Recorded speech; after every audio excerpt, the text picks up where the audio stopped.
stehen wir nun, mit diesem Gedanken, der den Augenblick erfüllt. Glück auf für die Olympischen Spiele 1972. Einem Blick in die Zukunft, einer Ahnung, getragen von einer Vision und vereint in einer gemeinsamen Idee. Einer Idee, die gestern und heute verbindet. Heiter und weltoffen, authentisch und voller Leidenschaft für den Sport, für ein Wir. Hier stehen wir nun, voller Vorfreude und Aufregung, auf den einen Moment, der 50 Jahre überdauern wird, der uns begleitet und verändern wird, weil wir dabei waren, weil wir dabei sind.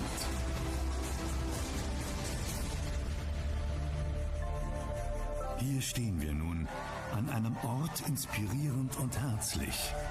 Für Freunde und Fremde, für uns. Erfüllt von unzähligen Emotionen, Tränen des Scheiterns und Augenblicken der Freude. Eine Brücke von gestern nach morgen, die verbindet und vereint. Uns alle an diesem einen Ort willkommen heißt. Unter dem einen Dach. Unvergessen. Unvergesslich.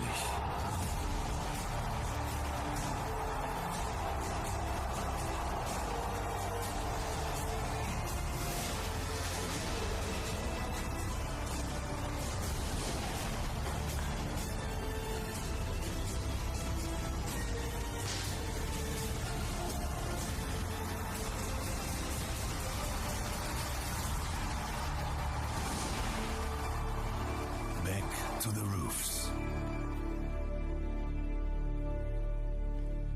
Und damit herzlich willkommen back to the roofs. Hallo Olympiahalle, hallo liebe Volunteers oder wie bei uns sagt, Servus. Schön, dass ihr alle da seid. Wow, was für ein Bild. Ich habe direkt Gänsehaut, der Puls geht hoch, genauso muss das sein. Die Energie ist schon da, der Countdown kam, genauso haben wir uns das vorgestellt. Before I continue in German, our volunteer kickoff today will be in German language, a message to all our live stream watchers out there. Don't worry, we'll have an English version, an English subtitled version online on YouTube roughly a week after this kickoff. So all the information, everything you get here today in German language will be available online in about a week, also with English subtitles. Und jetzt geht's los. Volunteer Kickoff. Wir haben noch, glaube ich, 68 Tage bis zu den European Championships. Wir sind alle aufgeregt, wir freuen uns. Eine lange Vorbereitung. Ja, und jetzt wird es Zeit, dass wir uns kennenlernen. Kennenlernen läuft ja heutzutage auch viel über Social Media. Dementsprechend haben wir euch hier nochmal unseren wunderschönen Hashtag hingebaut. Ihr dürft gerne heute Fotos posten, viel fotografieren, filmen und natürlich auch der Welt mitteilen, dass ihr bei uns seid und dass ihr hoffentlich auch richtig aufgeregt seid. Bevor wir richtig loslegen, will ich euch eine Geschichte erzählen, die mich noch immer echt berührt und, wenn ich mich zurückerinnere, für uns wirklich ein Meilenstein war. Wir, das können wir ja nicht leugnen, sind ein Pandemie-Event oder waren es zumindest lange Zeit in der Vorbereitung. Ich habe viele Kollegen eigentlich nur über Bildschirme in Calls kennengelernt. Die haben sich kurz ihren Laptop im Büro abgeholt, sind dann wieder ins Homeoffice. Das war echt nicht einfach. Und dann gab es diesen einen Moment im August 2021, der vieles für uns verändert hat. Weil er uns gezeigt hat, dass, obwohl es nicht die besten Bedingungen für die Vorbereitung sind, wir trotzdem da draußen ankommen. Und das war der Moment, als uns PIA und das LOC-Volunteer-Team gesagt hat, dass sich über 13.000 beworben haben, um hier als Volunteers mit dabei zu sein. 13.000! Das muss man sich mal vorstellen. Und ich glaube, ihr könnt euch alle vorstellen, was das bei uns bewirkt hat. Wir waren damals vielleicht so 100 im Team hier in unseren Containern am Olympiastadion und wir haben plötzlich gesehen, hey, die hören uns da draußen. Da gibt es Leute, die haben richtig Bock drauf, mit dabei zu sein. Und deswegen vielen, vielen Dank, dass ihr uns diesen Moment gegeben habt. Der war ganz, ganz wichtig letztes Jahr. Und deswegen machen wir jetzt genauso motiviert heute weiter. Ich habe ja gesagt, wir wollen uns vorstellen, wir wollen euch kennenlernen. Höflicherweise muss ich mich aber auch noch mal kurz vorstellen. Mein Name ist Florian Weber oder einfach nur kurz Flo. Ich bin Creative Director hier bei München 2022 und darf ab und zu eben auch so coole Sachen machen, wie euch heute hier bespaßen und durchs Programm führen. Jetzt drehen wir es noch mal um. Wir können mal ein bisschen Saallicht, glaube ich, machen, oder? Und schauen einfach mal, wen wir denn heute so dabei haben. Das wird jetzt mit 2500 nicht so einfach, euch alle persönlich kennenzulernen, zumindest jetzt nicht sofort. Aber ich würde euch mal bitten, wir machen eine kleine Umfrage. Mal bitte alle aufstehen, die aufstehen können. Alle aufstehen einmal. Ja. Ist ja ein Sportevent. Genau, super. Oh, das schaut toll aus. Sehr gut. Ich gehe mal davon aus, dass viele von euch hier zum ersten Mal Volunteers sind. Ich hoffe zumindest und viele aber auch schon Erfahrung haben. Alle, die schon mal Volunteer waren, irgendwo, dürfen sich wieder hinsetzen. So, wo sind die so viele Erstis, so viele Rookies. Dann schauen wir doch mal kurz. Wer schaut besonders sympathisch aus? Die junge Dame hier. Hallo, ich bin der Florian. Wer bist du? Manuela. Hallo Manu, herzlich willkommen erstmal in München. Manu, erzähl uns vielleicht ganz kurz, stellvertretend für die ganzen Rookies, warum du gesagt hast, ich will da mit dabei sein. Das ist total einfach. Ich war 2018 und 2019 im Olympiastadion Tourguide. Also ich habe übers Dach geführt. Und ich bin einfach total verliebt ins Olympiastadion, in den Park. Und deswegen habe ich gesagt, ich muss dabei sein. Super. Und ich hoffe, dass wir... Großer Applaus erstmal. Vielen Dank, dass du dabei bist, Manu. Und ich würde mal behaupten, wir stecken viele mit dieser Liebe zum Park und dieser Liebe zu Sportgroßereignissen hier in München noch an, Manu. Vielen, vielen Dank. So, die Rookies dürfen noch kurz stehen bleiben. Nur ganz kurz. Mikro wieder zurück, weil es ist ja ein Sportevent, ja, und es ist dementsprechend ja auch wichtig, dass wir euch ein bisschen aufwärmen. Das heißt, ihr dürft jetzt mal alle ein bisschen anfangen zu hüpfen. Okay, es war nur ein Test, ihr macht jeden Scheiß mit, wunderbar, herzlich willkommen nochmal in München.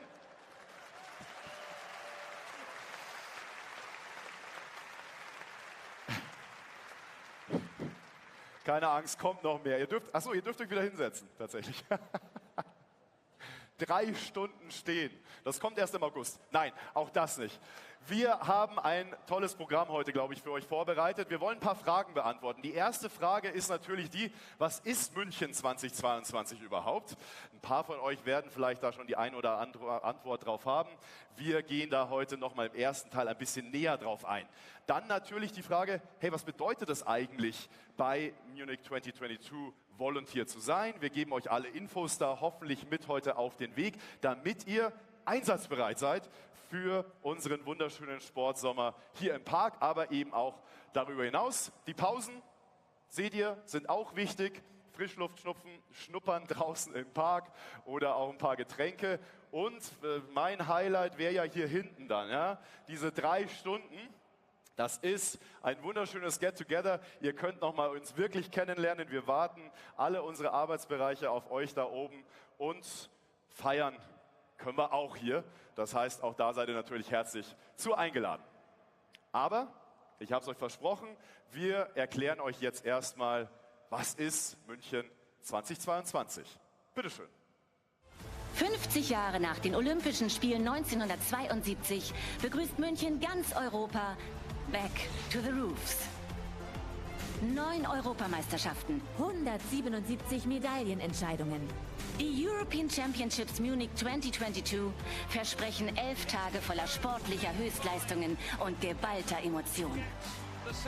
Spitzensport umrahmt von einem bunten Festival The Roofs. Ein einzigartiges Erlebnis für Groß und Klein, das in Erinnerung bleibt.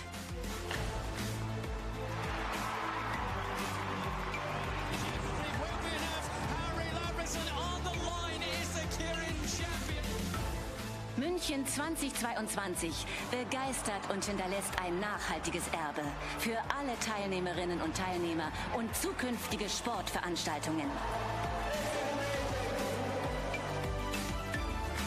Willkommen back to the Roofs.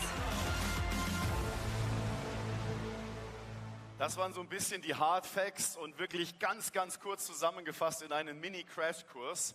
Aber ihr merkt, es ist viel Herzblut hier mit drin und dementsprechend braucht es da ein bisschen mehr als das hier.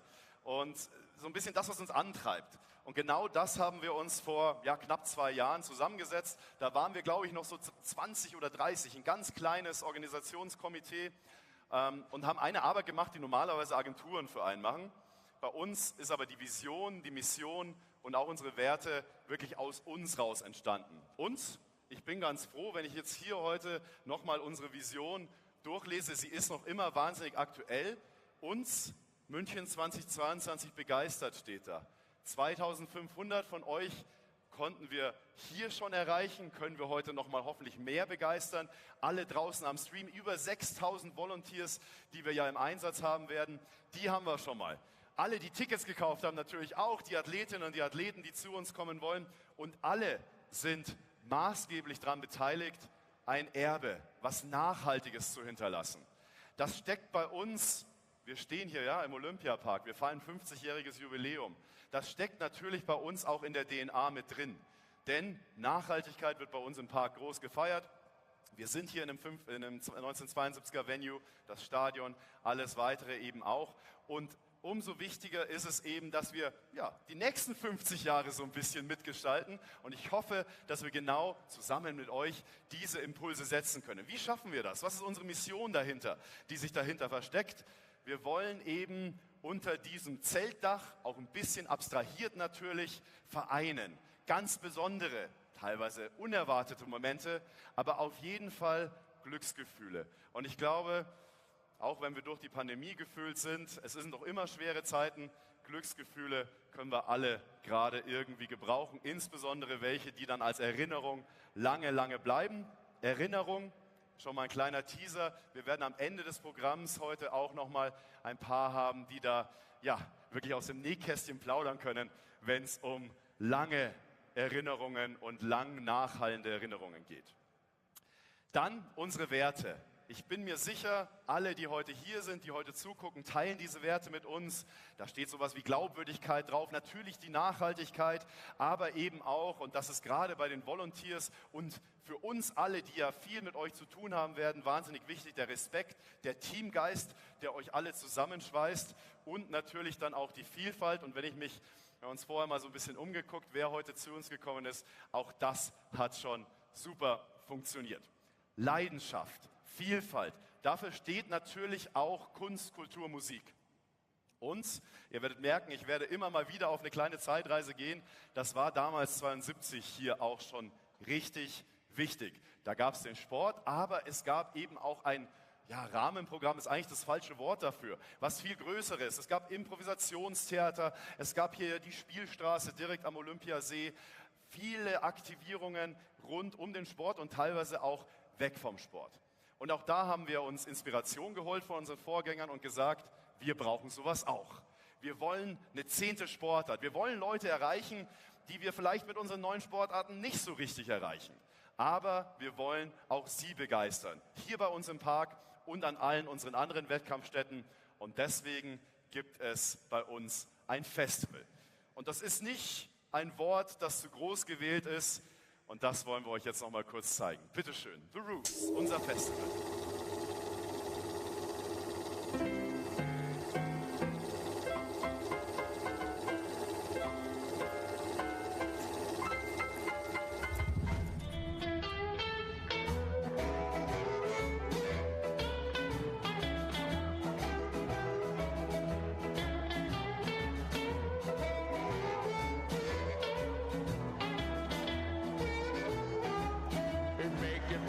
So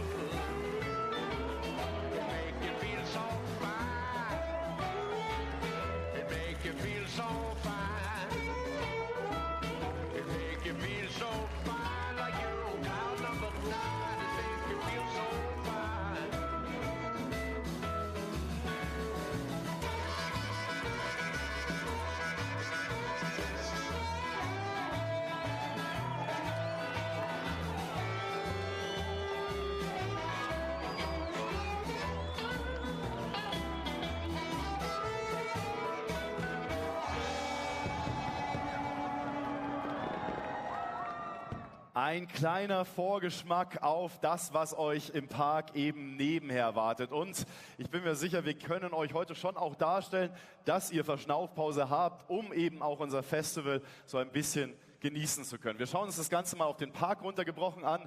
Es gibt unsere kleinen Punkte, unsere farbigen hier, unsere Roofs. Das sind Aktivierungsflächen, Bühnen, die eben ganz unterschiedliche Inhalte haben. Wir haben oben auf dem Olympiaberg unser Heimatroof.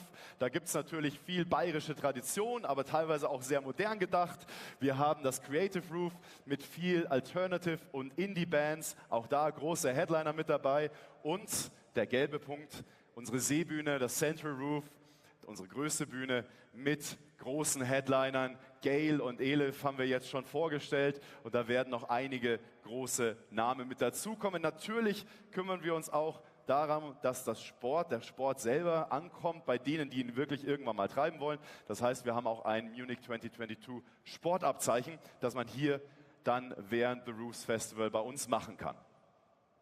Von The Roofs schauen wir zu einer, die sich mit Kunst, Kultur, Musik auch sehr gut auskennt. Denn sie ist meine Chefin und die Chefin vom Olympiapark. Und der Olympiapark ist ja, sie hat es mir gerade verraten, seit 1982 spätestens eine große Bühne für die große Musik. Die Rolling Stones parken hier drüben gerade aus und bauen auf für ein großes Open Air und dementsprechend passt es nicht eigentlich an keiner besseren Stelle als nach The Roofs, dass ich die Geschäftsführerin der Olympiapark München GmbH zu mir begrüße. Marion Schöne, herzlich willkommen.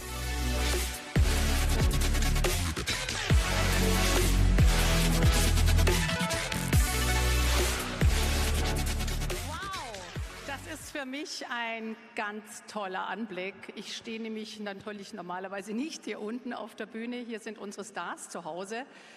Aber heute, the stage is yours. Heute sind Sie die Stars, unsere Volunteers. Und ich möchte Sie ganz herzlich hier in der Halle begrüßen und auch alle, die auf den Screens online dabei sind und einfach heute mal hier reinschauen, was Sie denn erwartet. Ja, was erwartet Sie? Ich glaube, man kann nicht oft genug betonen, dass die European Championships das größte Multisport-Event sind in München, in Bayern, in Deutschland seit 1972.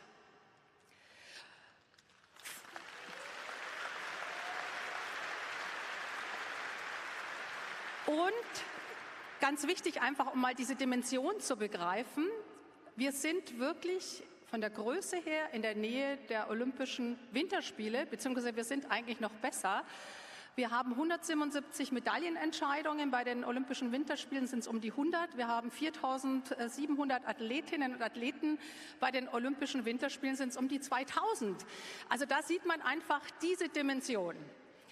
Und so eine Dimension kann man nicht bewältigen, indem man hier ein super Team hat. Mein Dank gilt dem Team auch hier nochmal. Inzwischen arbeiten hier an die 200 Leute an diesem Projekt. Nein, das reicht nicht. Wir brauchen Sie. Sie sind letztendlich das Rückgrat der European Championships. Sie werden auch das Gesicht sein der European Championships, denn Sie sind allgegenwärtig als Volunteers und werden unterstützen, wo es nur geht. Sie werden mit einem Lächeln vielleicht mal ein bisschen aufgeregte Zuschauerinnen wieder zur Ruhe bringen. Sie werden vielleicht auch mal das eine oder andere Wasser holen, das andere Mal vielleicht auch mal ein Selfie mit irgendjemandem machen und ansonsten in allen möglichen Bereichen, das wird Ihnen ja heute noch mal vorgestellt, eingesetzt werden. Ohne Sie geht gar nichts. Und deswegen ist es uns ganz wichtig, dass wir heute diesen Kick-Off haben, um Ihnen einfach auch ganz klar zu zeigen, wie wichtig es ist und wie sehr wir uns freuen, dass Sie alle mit dabei sein wollen. Ich wünsche Ihnen heute noch eine super Veranstaltung. Vielleicht haben Sie am Ende dieser Veranstaltung auch schon wieder ein paar neue Freundschaften geknüpft. Und ich wünsche uns allen erfolgreiche European Championships. Und ich glaube, das Schönste wäre, wenn Sie am Ende dieser 10 Tage sagen können, wow, das war ein Ereignis und ich war dabei und ich habe zum Erfolg beigetragen. Das wünsche ich Ihnen, dass Sie das am Ende im August sagen können. Und ich freue mich, wenn wir uns in den Tagen im August hier auch das ein oder andere Mal begegnen.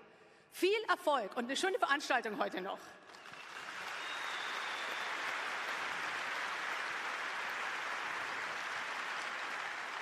Herzlichen Dank, Marion Schöne. Wir sprechen heute ja fast ausschließlich über Volunteers, über das ehrenamtliche Engagement. Und wir freuen uns ganz besonders, dass wir einen starken Partner gefunden haben, der uns dabei unterstützt. Vielleicht auch sowas, was in Deutschland noch ein bisschen gefehlt hat. Diese Initiative, diese Gesellschaft gibt es nämlich erst seit 2020, aber seitdem sind sie die Anlaufstelle für Ehrenamt und Engagement. Und ich freue mich ganz besonders über die Unterstützung, sage Danke und begrüße jetzt den Vorstand der Deutschen Stiftung für Engagement und Ehrenamt, Jan Holze. Herzlich willkommen bei uns.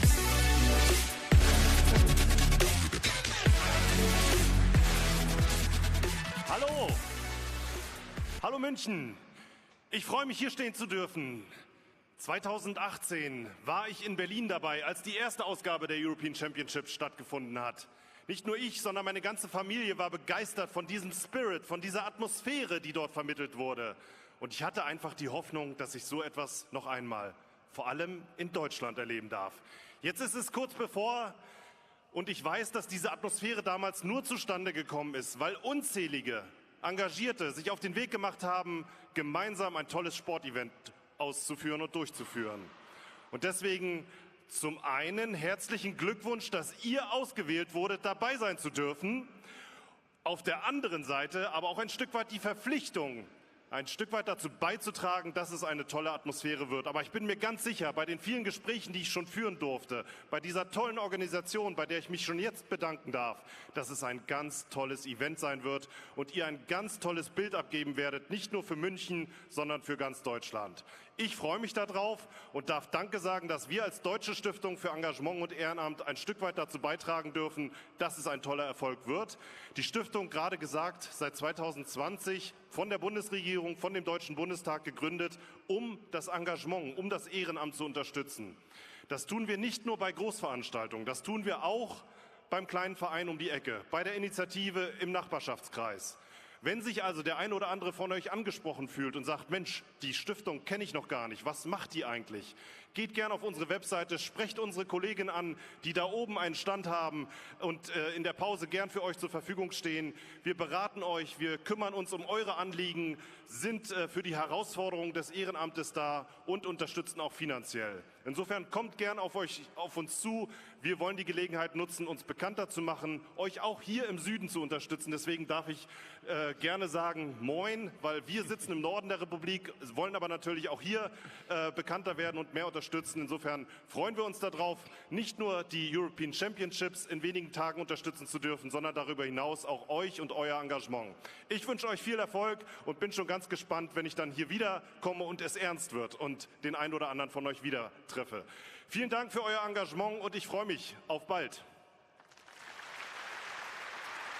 Vielen Dank, Jan Holze, und vielen Dank für die Unterstützung. Ihr wisst mit Sicherheit auch, dass der Sport an sich ohne Ehrenamt nicht denkbar wäre. Die vielen, vielen ehrenamtlichen Trainerinnen und Trainer, Übungsleiterinnen und Übungsleiter, die jetzt auch wieder ran dürfen, die Kiddies zum Bewegen animieren. In allen unseren Sportarten die große Stütze. Natürlich auch dann, wenn alles richtig gut läuft, für den Spitzensport. Und wir haben damit eine perfekte Überleitung, denn auch Sie haben natürlich von dem ehrenamtlichen Engagement Ihrer Trainerinnen und Trainer profitiert. Und das ist unsere Class of 22. 13 Athletinnen und Athleten, die wir über 2 Jahre verfolgen durften und die wir euch jetzt nochmal vorstellen wollen. Ich bin Christina Hering. Ich bin Max Lemke. Ich bin Simon Henseleit. Ich bin Sabine Winter. Cia Labra. Gudrun Stock. Oliver Zeitler. Und das ist die Class of 22. Class of 22. Class of 22. Und das ist die Class of 22.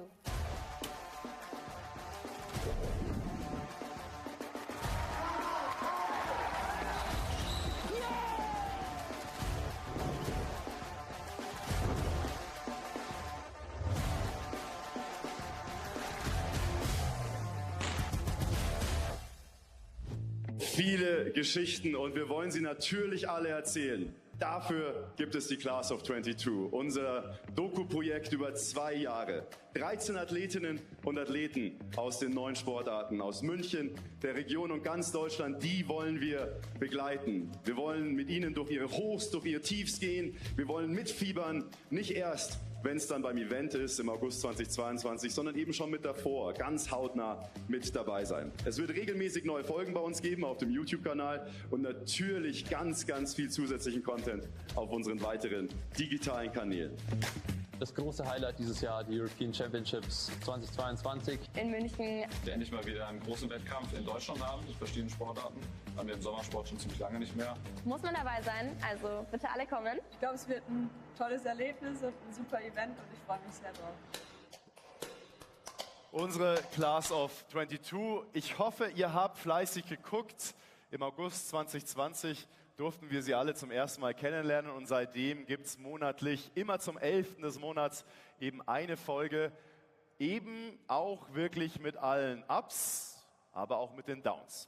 Und weil so Videos schön sind, es aber viel besser ist, wenn wir sie nochmal persönlich heute kennenlernen können, persönlich auch fragen können, wollen wir sie jetzt, zumindest 4 von Ihnen, heute hier bei uns in der Olympiahalle begrüßen.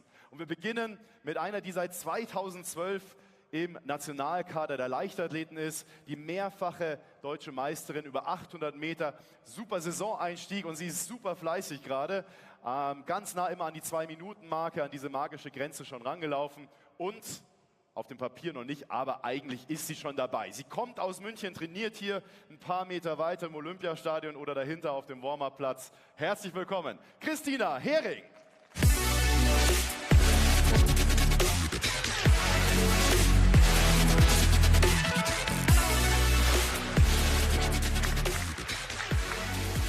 Schön, dass du da bist, Chrissy.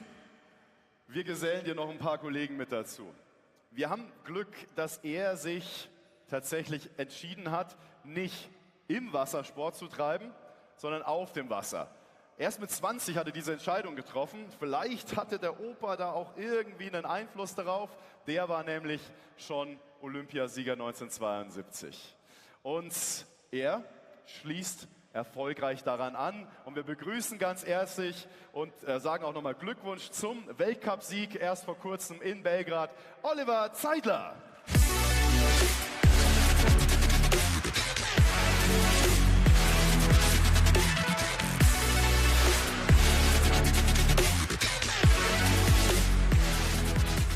Herzlich willkommen, Olli. Schön, dass du da bist. Dann bleiben wir teilweise zumindest im Wasser. Es gehört aber ein bisschen mehr dazu, zu ihrer Sportart. Sie auch erstmal im Wintersport angefangen, war auf den Skiern unterwegs, dann gewechselt, irgendwie war es ihr vielleicht zu kalt, hat gesagt, Sommersport, also ist schöner, hat aufs Fahrrad gewechselt. Mit 13 Jahren ging es dann so richtig los im Bereich Triathlon. Ja, und inzwischen studiert sie und ist auch sehr, sehr erfolgreich in den USA, in Georgia. Wir sind ganz besonders dankbar, dass sie trotzdem den Weg zurück in die Heimat gefunden hat, nachdem sie sehr erfolgreich die Nationals dort schon für sich entschieden hat, sowohl im Individual Triathlon als auch mit der Teamstaffel. Herzlich willkommen, Franka Henseleit.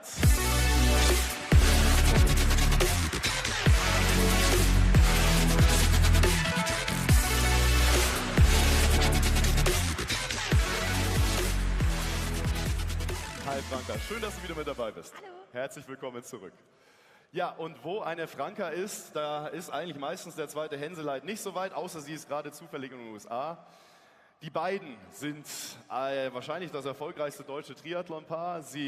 Er ist amtierender U23-Europameister, Stipendiat des Goldenen Rings, auch das eine Top-Auszeichnung. Und wir müssen vielleicht noch ein ganz bisschen mitzittern, aber auch er ist eigentlich so gut wie durch und darf die deutschen Fahnen hier hochhalten bei den Heim-Europameisterschaften. Wir begrüßen ganz herzlich den Triathleten Simon Henseleit. Herzlich willkommen.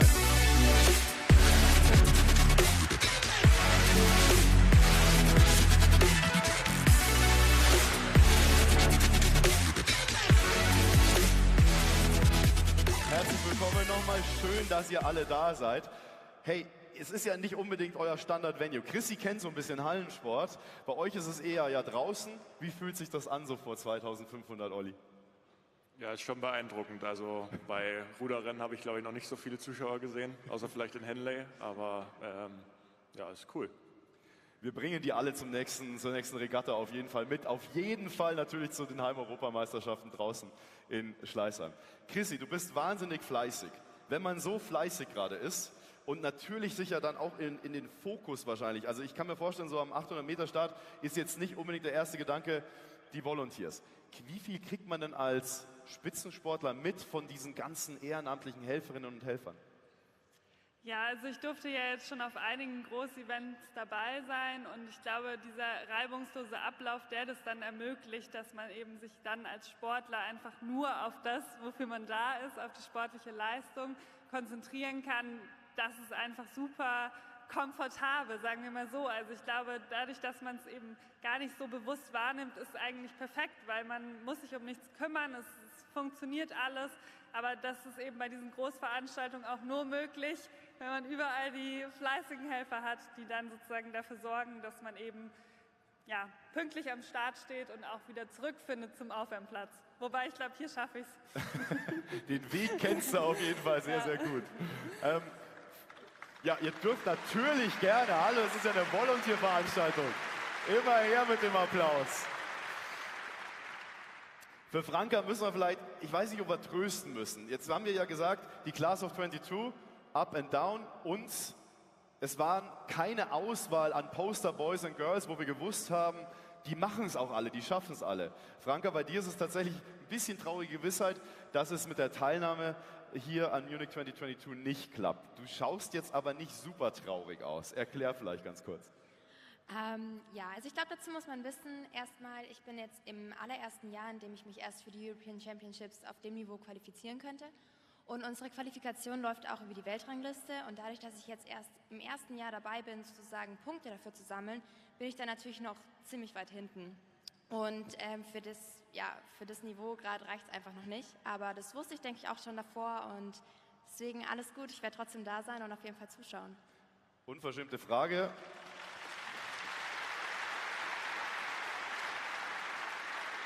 Unverschämte Frage, jetzt hättest du ja relativ viel Zeit. Simon kriegt das ja wahrscheinlich auch ohne schwesterliche Unterstützungen. Hättest du noch Bock auf Volunteer oder doch lieber zugucken? Oder beides? Beides wäre eigentlich eine gute Kombi, ja? Wir haben, glaube ich, noch so ein paar einzelne Stellen eventuell noch nachzubesetzen. Wir werden da nochmal drauf zurückkommen, aber auf jeden Fall schön, dass du da bist. Dem Simon wirst du ja sicher dann die Daumen drücken. Dem Simon muss man vielleicht jetzt so auf diesen letzten 2 Monaten tatsächlich ja auch, ich glaube, so ein bisschen Daumen drücken. Von da kann auch nicht schaden. Wie ist denn die Situation, Simon? Wie schaut es denn aus? Ja, genau. Also wie die Franka schon gesagt hat, es ist bei uns ziemlich spannend und ich würde auch sagen, dass es ja so wie die Situation aktuell ist, noch nie in Deutschland war. Ist natürlich für den Triathlonsport gut, weil wir enorm viele starke Athleten haben. Für mich ist natürlich in dem Sinn schlecht, weil wir nur 5 Plätze haben und über die Weltrangliste eben schon 3 auf jeden Fall weg sind. Ich habe noch die Möglichkeit, mich zu qualifizieren, indem ich in 3 Wochen die Deutsche Meisterschaft in Berlin gewinne. Also da wird nur ein Platz vergeben. Und da ist auf jeden Fall auch jeder am Start. Und dann gibt es noch die letzte Möglichkeit, den 5. Platz sozusagen über ein Punkteergebnis zu holen, also in einem einzelnen Wettkampf. Und da ist so momentan der Fokus drauf, aber so Daumen drücken kann auf jeden Fall nicht schaden. Wir können ja mal...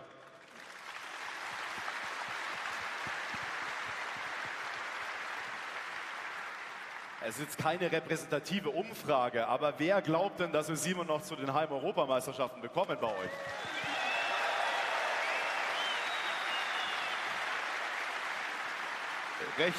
Recht eindeutig, glaube ich, ja. Olli, bei dir ist alles schon, auch wenn wir beim Wasser sind, in trockenen Tüchern. Es läuft, der Weltcup-Sieg gibt sicher auch ein bisschen Rückenwind nochmal. Jetzt ist trotzdem, wir haben die Geschichte mit deinem Opa ja kurz mal angesprochen, nimmst du da einen Druck wahr? Ist da was irgendwie, wo du sagst, okay, ich muss da abliefern, oder ist es eigentlich nur der eigene Druck, den du da selber machst?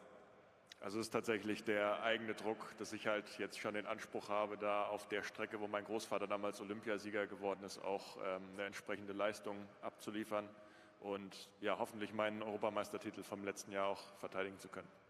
Vielleicht sind ja auch ein paar dabei, die dann live dabei sein können. Regatta, wer ist zufällig, wisst ihr das schon, wer ist Richtung Rudern, Kanu eingeteilt? Ja, sehr schön.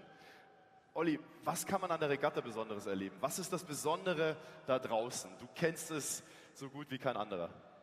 Ja, also ich glaube, wir haben da tatsächlich mit das beste Wasser in ganz Europa zumindest. Also es ist super klar, türkises Wasser, und wenn man so die Drohnenaufnahmen sieht, ist es einfach schon ein Highlight. Und für uns Ruderer ist es natürlich auch mal schön zu sehen, was unter einem ist. Manchmal erschreckt man sich dann, wenn dann ein großer Fisch oder so vorbeischwimmt, aber das ist halt sonst bei den Wettkämpfen nicht so, weil das einfach trüb ist, das Wasser schmutzig, und das ist halt an unserer Regattastrecke nicht der Fall. Und ich weiß, man darf ja eigentlich nicht reinspringen. Jetzt bin ich aber tatsächlich in Oberschleißheim bzw. Unterschleißheim aufgewachsen, und es ist natürlich auch, gerade weil du sagst, das Wasser ist so schön, eine wunderschöne Badestelle. Nicht während der Europameisterschaften, ganz, ganz wichtig, aber ab und zu, und wenn man auf die Ruderer aufpasst, am Rande glaube ich schon. Ne? Da ist das ja zumindest geduldet. Genau, sollte klar gehen, und ansonsten haben wir ja auch die Volunteers, die dafür Sicherheit sorgen während der Veranstaltung. Da bin ich natürlich auch immer froh, weil da wir rückwärts fahren, sehen wir natürlich nicht, wenn da einer im Wasser unterwegs ist. Sehr gut. Unsere Class of 22.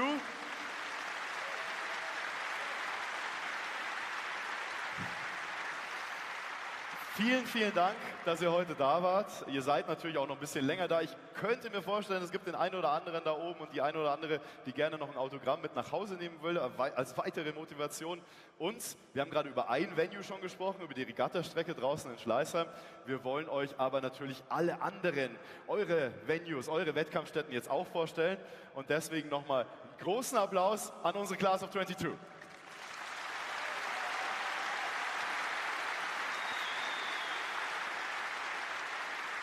Vielen, vielen Dank, Chrissy, Olli, Franka und Simon.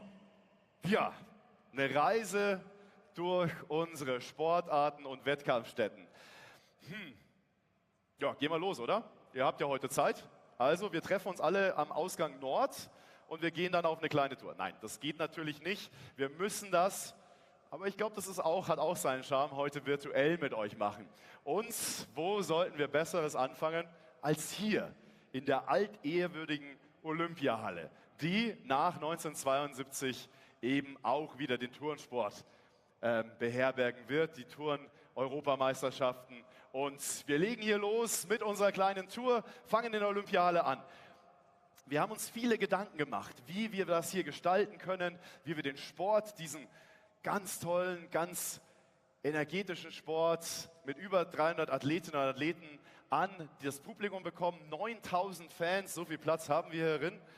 Also können noch mal ordentlich auffüllen im Vergleich zu jetzt und wollen uns eben das von innen hier noch mal anschauen. So schaut es leer aus. Wir bauen die ganzen Apparatus, also die einzelnen Geräte außenrum, sodass sie möglichst nah an den Fans sind. So sieht das dann im August 2022 hier bei uns aus. Direkt nebenan die Leichtathleten im Olympiastadion. Über 55.000 Fans können da mitfiebern, wenn es über die 100 Meter geht, über die Hürden oder eben hier mit Mondo Duplantis über die Latte beim Stabhochsprung. Die größte Anzahl der Sportlerinnen und Sportler mit über 1500, und schaut euch mal das tolle Stadion nochmal an. Das sind etwas ältere Aufnahmen. Inzwischen liegt da wieder eine wunderschöne Laufbahn drin. Ja, und so soll es dann aussehen im August, wenn alles bereit ist für die Leichtathleten im Olympiastadion. Simon und Franka haben ja gerade schon ein bisschen was erzählt. Der Triathlon, auch hier im Park bei uns. Es wird geschwommen im Olympiasee. Wir laufen am Berg und dann wird rund und natürlich auch im Park ordentlich geradelt. 3 Entscheidungen stehen da an und das Ganze hier direkt im Park. Neben der Schwimmhalle bauen wir ein schönes Venue nochmal auf mit Tribünen, und dort werden dann sie begrüßt werden, wenn sie über die Linie gehen. Ja, und oben sehen wir gerade jetzt schon den Olympiaberg. Wunderschöner Blick hier nochmal. Und der Berg, am Berg, auf dem Berg gibt es zumindest 2 unserer vielen Radsportdisziplinen. Insgesamt sind das 770 Athletinnen und Athleten, die in den einzelnen Disziplinen teilnehmen. Wir fangen mal hier im Park an. Mountainbike Cross Country, auch das, glaube ich, was ganz Besonderes. Normalerweise natürlich in den Bergen zu Hause. Wir haben hier in der Stadt einen Berg und da kann man wunderbar eben Mountainbike fahren. Die Strecke am Berg und es geht ein paar Mal rauf und runter. Eine sehr actiongeladene Strecke, die wir da zusammengestellt haben.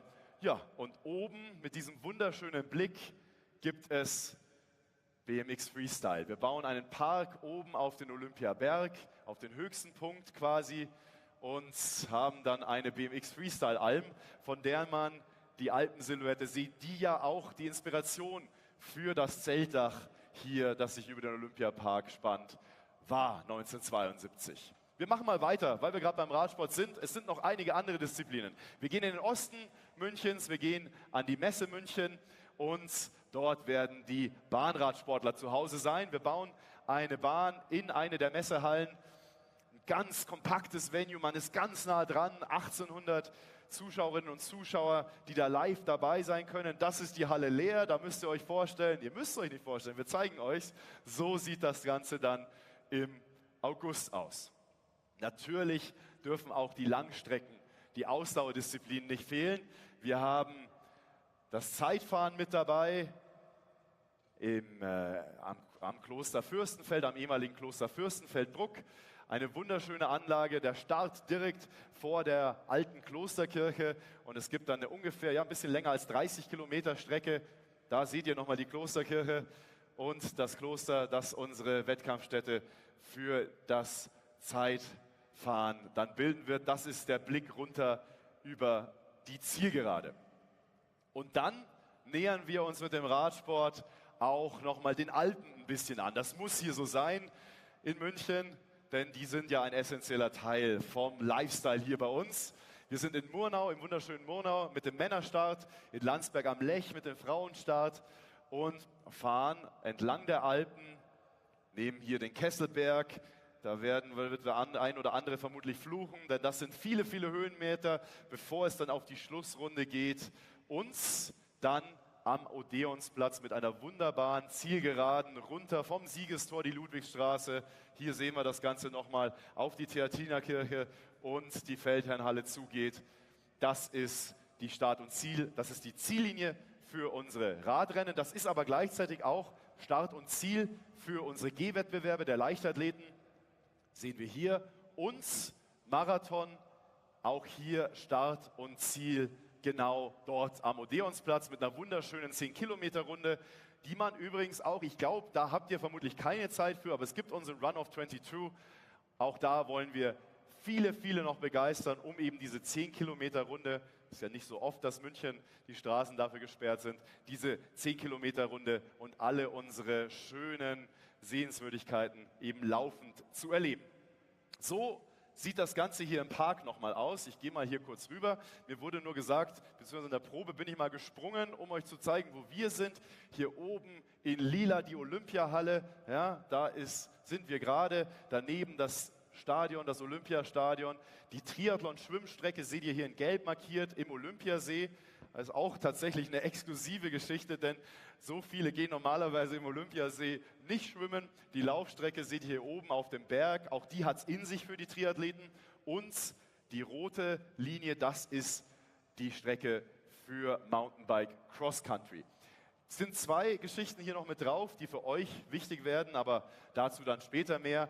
Euer Volunteer Center ist auch hier im Park und das Akkreditierungszentrum, auch das hier bei uns im Park.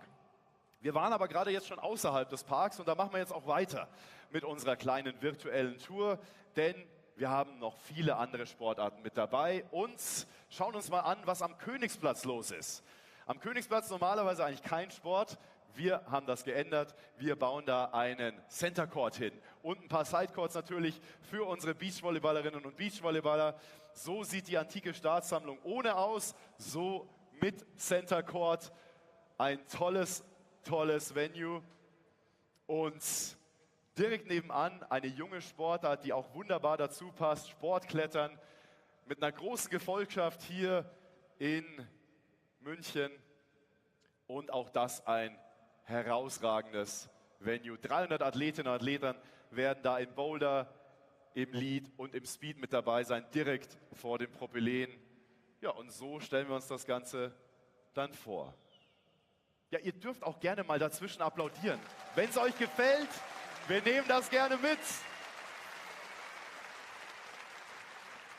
Jetzt sind wir wieder ein bisschen näher am Park. Wir haben Tischtennis hier mit dabei. Die Rudi-Sedelmeier-Halle, auch ein 1972er Venue. Inzwischen ja FC Bayern Basketballspiel und Heimat.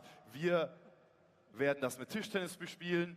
260 Athletinnen und Athleten, teilweise im Einzel, teilweise im Team. Und auch da sind wir einmal mit der Drohne durchgeflogen, um euch das jetzt mal so zu zeigen. Das ist im Basketballbetrieb. Aber das Ganze gibt es dann eben auch in der Tischtennis-Version. Und auch da freuen wir uns schon richtig drauf. Ja, und dann gehen wir zu Ollis Heimat. Große Badewanne, die Regatta draußen in Oberschleißheim. Da gibt es... Hallo nach Oberschleißheim. Schön, dass ein paar weitere Schleißheimer noch mit dabei sind. Die Ruderer und Kanuten, die da sind. Und wir haben vorher ja gesagt, es ist uns wichtig, die Vielfalt. Wir haben da auch Parasportarten mit dabei. Das waren die beiden Verbände, die gesagt haben, ja, wir unterstützen euch dabei, auch bei dem inklusiven Ansatz. Das heißt, hier gibt es auch Para-Rudern und Para-Kanu-Disziplinen direkt integriert, nicht in einem separaten Programm, sondern direkt integriert ins Hauptprogramm.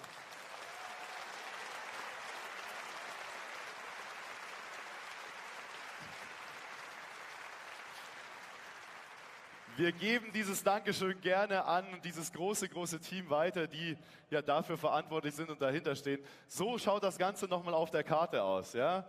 Wir sind hier oben, ein bisschen nördlich vom Zentrum. Ihr habt im Zentrum die beiden Venues mit Odeonsplatz und Königsplatz, eben hier draußen die Messe München und Richtung Berge, Murnau-Landsberg, die Regatta oben im Norden und im Westen dann noch Fürstenfeldbruck. Jetzt könnt ihr euch vorstellen, viele Venues, viele Leute, die erreichen wollen. Insgesamt wollen wir mehr als 1 Million Besucherinnen und Besucher erreichen. Und auch dafür seid ihr natürlich irgendwie mitverantwortlich. Und die werden irgendwann bei euch aufschlagen. Vielen Dank schon mal dafür, dass ihr diese 11 Eventtage begleiten werdet.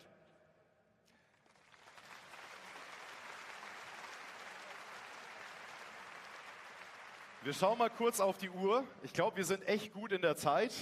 Aber das war jetzt viel und kompakte Information auf einmal.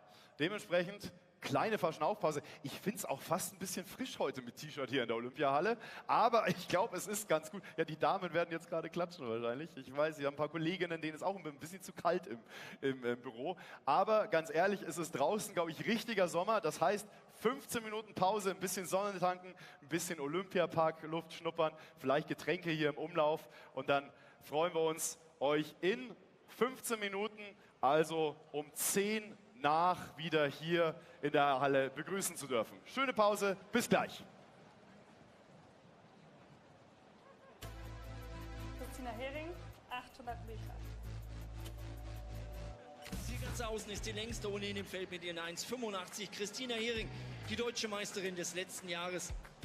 Antje Kohlberg kommt und dann muss man sich positionieren. Christina Hering, die kann das jetzt schon mit 2-3 Metern Vorsprung. Was macht Kohlberg? Auf der Innenbahn will sie jetzt da durchgehen. Also ich bin 800 Meter Läuferin, das sind 2 Runden im Stadion. Die 800 sind oft sehr taktisch geprägt und es gibt dann auch wirklich sehr unterschiedliche Angangszeiten, entweder sehr schnell oder manchmal eben auch taktisch, dass man dann bewusst die erste Runde sehr langsam läuft und dann wird eben alles auf der Zielgerade entschieden.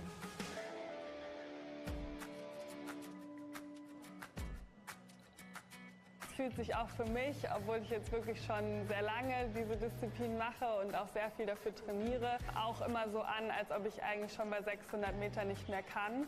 Und dann muss man halt nochmal 200 Meter laufen. Also ich glaube, Willensstärke ist das Wichtigste. Wirklich Spiel mit der Geschwindigkeit. Fertig werden, auf die Plätze. Also tatsächlich war ich immer schon sehr bewegungsaffin, also war als Kind schon immer total auf Trab und habe in der Wohnung rumgetanzt und ich glaube, meine Mama hat dann auch schnell gemerkt, dass ich da irgendwie einen Ausgleich brauche, auch zur Schule. Und dann bin ich am Anfang der 4. Klasse, habe ich einfach mal im Leichtathletikverein vorbeigeschaut und das fand ich dann richtig cool, es hat richtig Spaß gemacht. Da hat sich dann irgendwie schon herauskristallisiert, dass jetzt zum Beispiel der Wurf eher nicht so meine Stärke war. Also da habe ich es gerade mal so geschafft, die geforderte Weite zu schaffen. Aber im Lauf fiel mir das immer sehr einfach und genau, dann bin ich tatsächlich schon relativ früh auch die 800 Meter gelaufen, weil das ist dann natürlich in der Altersklasse auch die längste Strecke, die dann gelaufen wird.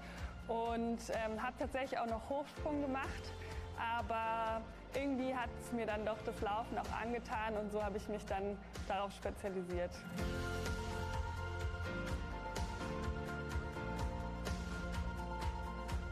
Als ich dann 2015 bei den Deutschen Meisterschaften es tatsächlich geschafft habe, unter 2 Minuten zu laufen, das war natürlich schon auch einfach ein richtig emotionaler und magischer Moment, weil ich einfach auch wusste, okay, jetzt habe ich wirklich nochmal ein ganz neues Niveau erreicht.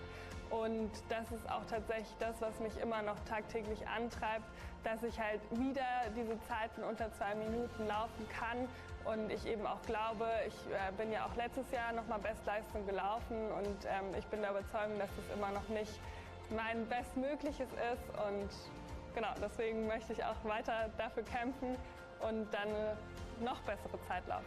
Das hat sich gut angefühlt, also die Bedingungen waren gut, kein Wind. Wenn es so am Samstag ist, dann passt. Das denke ich auch. Jetzt machst du morgen Tag Pause, dann fährst du dahin, bereitest dich am Freitag auf den Wettkampf ordentlich vor und am Samstag zeigst du ein gutes Rennen. Also seit März, die Zeit war natürlich schon ein reines Gefühlschaos. Ich glaube, wir wurden alle irgendwie ins kalte Wasser geworfen. Niemand hätte sich so eine Situation vorstellen können.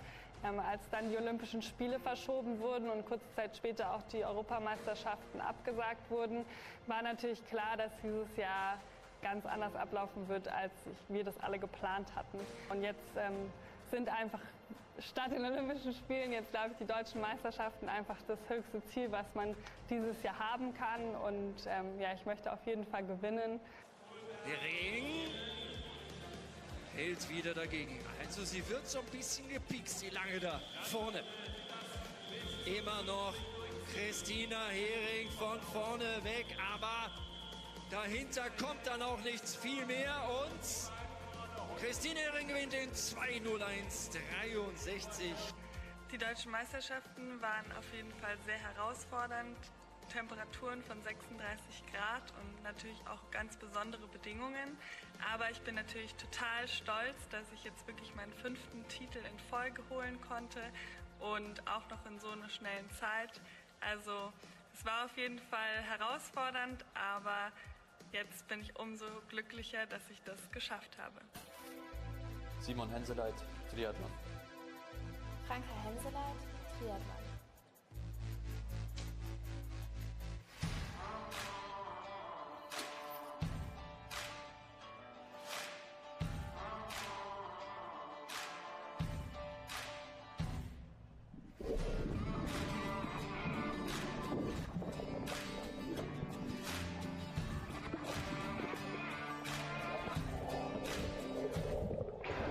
Meine Schwester und ich, wir machen Triathlon. Es ist jetzt nicht das, wo man gleich daran denkt, der Ironman, wo man 180 Kilometer Rad fährt und danach noch einen Marathon läuft, sondern eben, es ist deutlich kürzer und schneller und auch, ja, wie wir finden, spannender. Und es sind 1,5 Kilometer Schwimmen, 40 Kilometer Radfahren und 10 Kilometer Laufen. In der Kurzstrecke gibt es auch noch die Sprintdistanz, das ist dann nochmal die Hälfte von der olympischen Distanz. Das ist einmal 750 Meter Schwimmen, 20 Kilometer Radfahren und 5 Kilometer Laufen. Also alles nochmal ein bisschen kompakter, kürzer und nochmal ein bisschen schneller.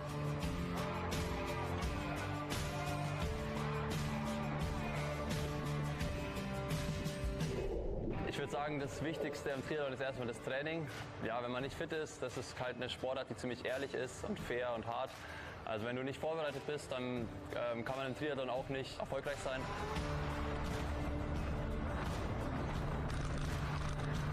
Es ist einfach eine Sportart, die ziemlich lang dauert, bis man seinen Höchstleistungspunkt erstmal erreicht hat. Es gibt so bestimmte Sessions oder auch der Wettkampf selber, wo man dann eben schon wissen muss, warum man es überhaupt macht und warum man sich so quält.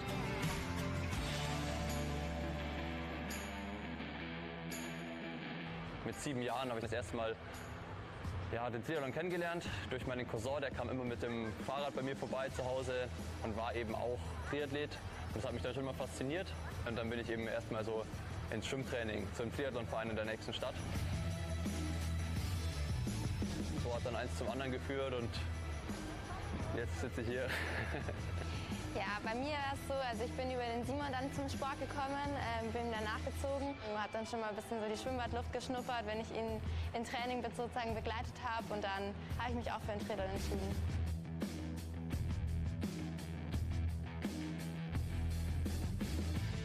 Es ist natürlich schön, wenn ein bekanntes Gesicht dabei ist, jemand, der immer das Training mit einem teilt und mitmacht. Und da haben wir uns eigentlich schon immer gut verstanden und uns gegenseitig auch gepusht.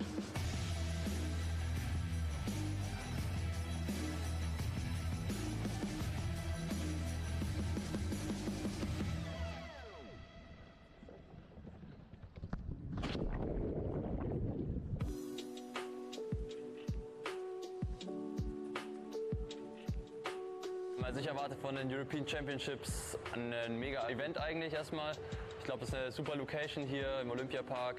Für die Zuschauer wird es, glaube ich, ein Spektakel und für die Starter wahrscheinlich selber auch. Ich glaube, hier ist die Wechselzone. Die Wechselzone und dann über die Wechselzone da hinten Genau, raus. einmal hinten rum, dann um den Olympiaberg rum und dann kommen wir quasi von hier am Ufer entlang wieder vor. Also Die Laufstrecke wird dann richtig so hoch, anspruchsvoll. Ja. dann oben entlang. Das ist wahrscheinlich ganz cool, du kannst halt von hier immer sehen, wo die Athleten gerade sind. Ja, auch ein bisschen so irgendwie Nostalgie. Simon und ich haben hier eine unserer ersten Triathlons gemacht. Damals ausgerichtet vom MRC München. Und dann noch ganz kurze Strecken, irgendwie mit 7, 8 Jahren. Und da den Gedanken, hier wieder herzukommen, den Wettkampf habe ich damals schon total gern gemacht, habe ich richtig Lust drauf. Wahrscheinlich 3 Laufrunden oder so, 4. 4 wahrscheinlich? Ja. Oh, 4-mal den Berg hoch. Ja. Wird auf jeden Fall hart. Ja. Oliver Zeitler, Rudern.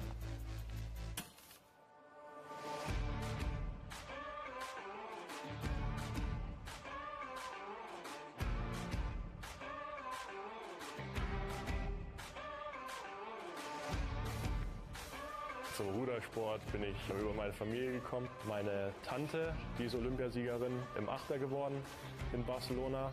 Mein Vater ist Junioren-Weltmeister im Rudern gewesen. Und von der Seite meiner Mutter sind eigentlich auch alle ihre Schwestern gerudert. Und mein Großvater, der ist auch Olympiasieger 1972 hier in München geworden.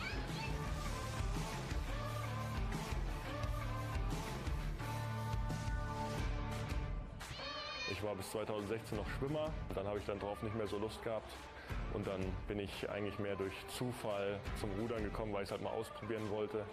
Und dann hat mir das aber so viel Spaß gemacht, mich da auch wieder zu pushen und weiterzuentwickeln, dass ich dann da auch geblieben bin. 206.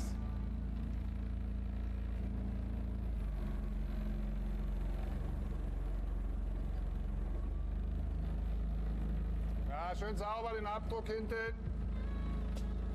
Wenn man so jemandem das Rudern beibringt, einfach von der Pike auf sagt, so jetzt setz dich mal ins Boot, da steht ja keiner und sagt, also in 3 Jahren bist du Weltmeister und in 4 Jahren fährst du zur Olympia. Das waren alles so Aspekte, die haben bei dieser ganzen Aktion, bei diesem Projekt überhaupt keine Rolle gespielt, sondern es ging einfach darum, diesen Sport, den die ganze Familie eigentlich schon immer gelebt hat und auch gemacht hat und auch gern gemacht hat, einfach dann auch zu übertragen auf einen Schwimmer, der gesagt hat, okay, zeig mir das mal. Ja, die Streckung ist gut.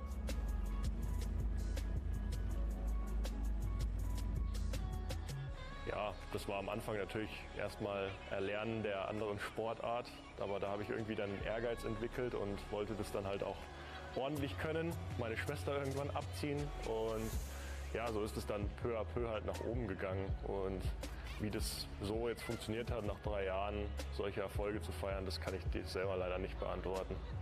Da gibt es kein Geheimrezept. Das ist jetzt 8 Kilometer. Gut. Dann Fahren wir von oben nach unten die 2000. Dann noch eine Runde aus. Also 2017, als ich meine erste Saison sozusagen gefahren bin, da konnte ich die World Games in Polen gewinnen, auf dem Ergometer. Dann bin ich ein paar Monate danach U23 Vize-Europameister geworden. 2018 habe ich dann den Gesamtweltcup gewonnen bei den Senioren und bin dann auch zur Weltmeisterschaft gefahren. Und 2019 bin ich Europameister geworden, habe die Henley Royal Regatta gewonnen, was die größte Regatta auf der Welt ist. Und abschließend noch die Weltmeisterschaften in Linz.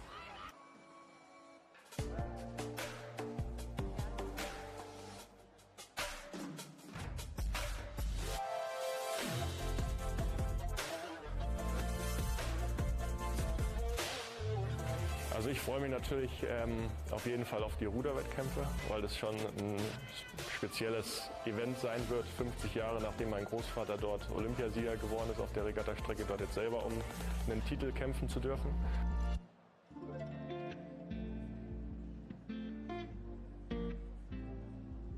Wir haben jetzt quasi so eine Grundschnelligkeit, so ein Grundgerüst geschaffen. Ja. Und müssen jetzt die nächsten 4 Wochen einfach schauen, dass wir in den höheren Frequenzen genau den Speed dann auch mitnehmen, reinbringen.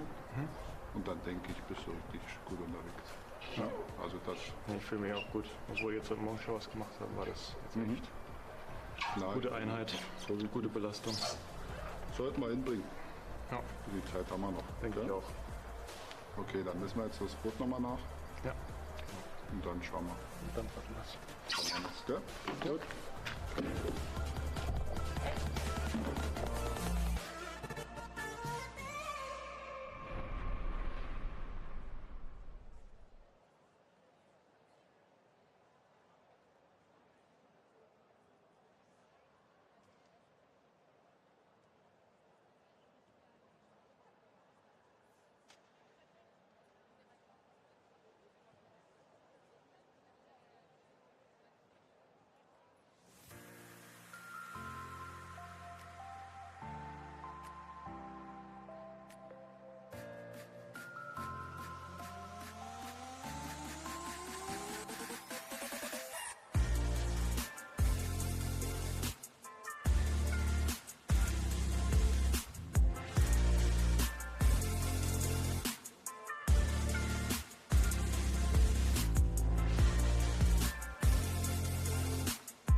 Hoppala.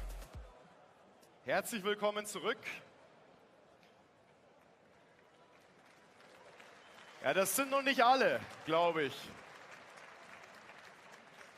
15:12 Uhr. Ich glaube, da hat sich der ein oder andere gedacht, akademisches Viertel, schlagen wir noch oben drauf. Aber hey, wir haben ein hartes Programm heute und wir wollen doch alle zusammen feiern. Also, auf geht's rein in die Olympiahalle, rauf auf eure Sitzplätze und dann machen wir weiter. Während ihr euch gerade noch hier wieder einfindet, können wir noch mal ein bisschen Saallicht haben, bitte? Und ein Mikro bräuchte ich bitte. Naja. Wo sind die Mikros? Da drüben? Da sind die Mikros.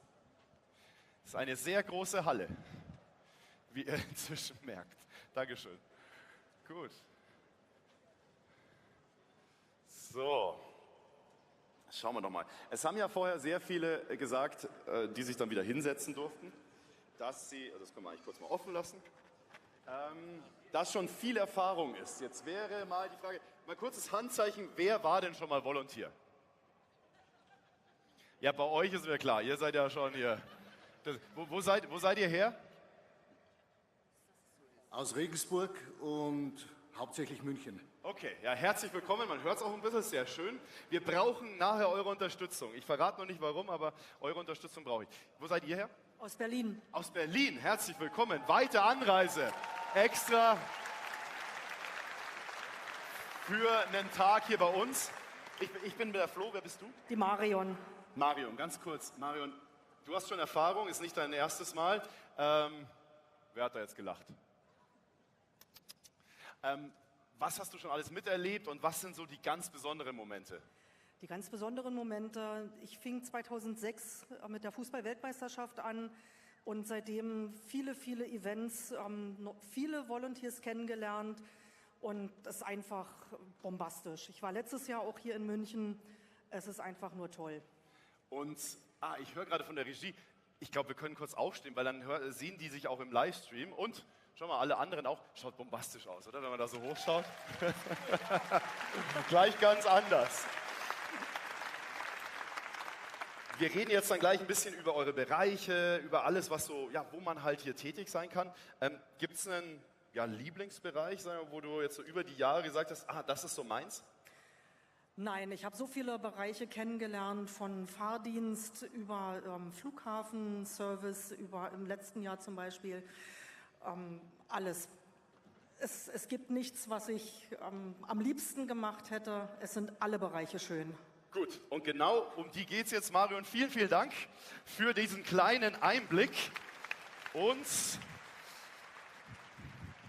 jetzt merkt ihr, ich kann natürlich viel über München 2022 erzählen. Was ich nicht kann, ist euch ein vernünftiges Volunteer-Briefing zu geben, denn da gibt es andere dafür. Und ich brauche euch, sind inzwischen alle da? Ja, haben wir durchgezählt? Gut, jetzt sind alle da, perfekt, denn ich brauche eure volle Unterstützung. Wir haben ein Team hier bei uns, das sich um alle eure Belange kümmert, die das hier auch alles geplant haben, diesen Volunteer Kickoff, damals die Anmeldephase, die Bewerbungsphase und viel, viel mehr. Und für dieses Team brauche ich jetzt mal einen großen Applaus. Hier ist unser LOC Volunteer Team.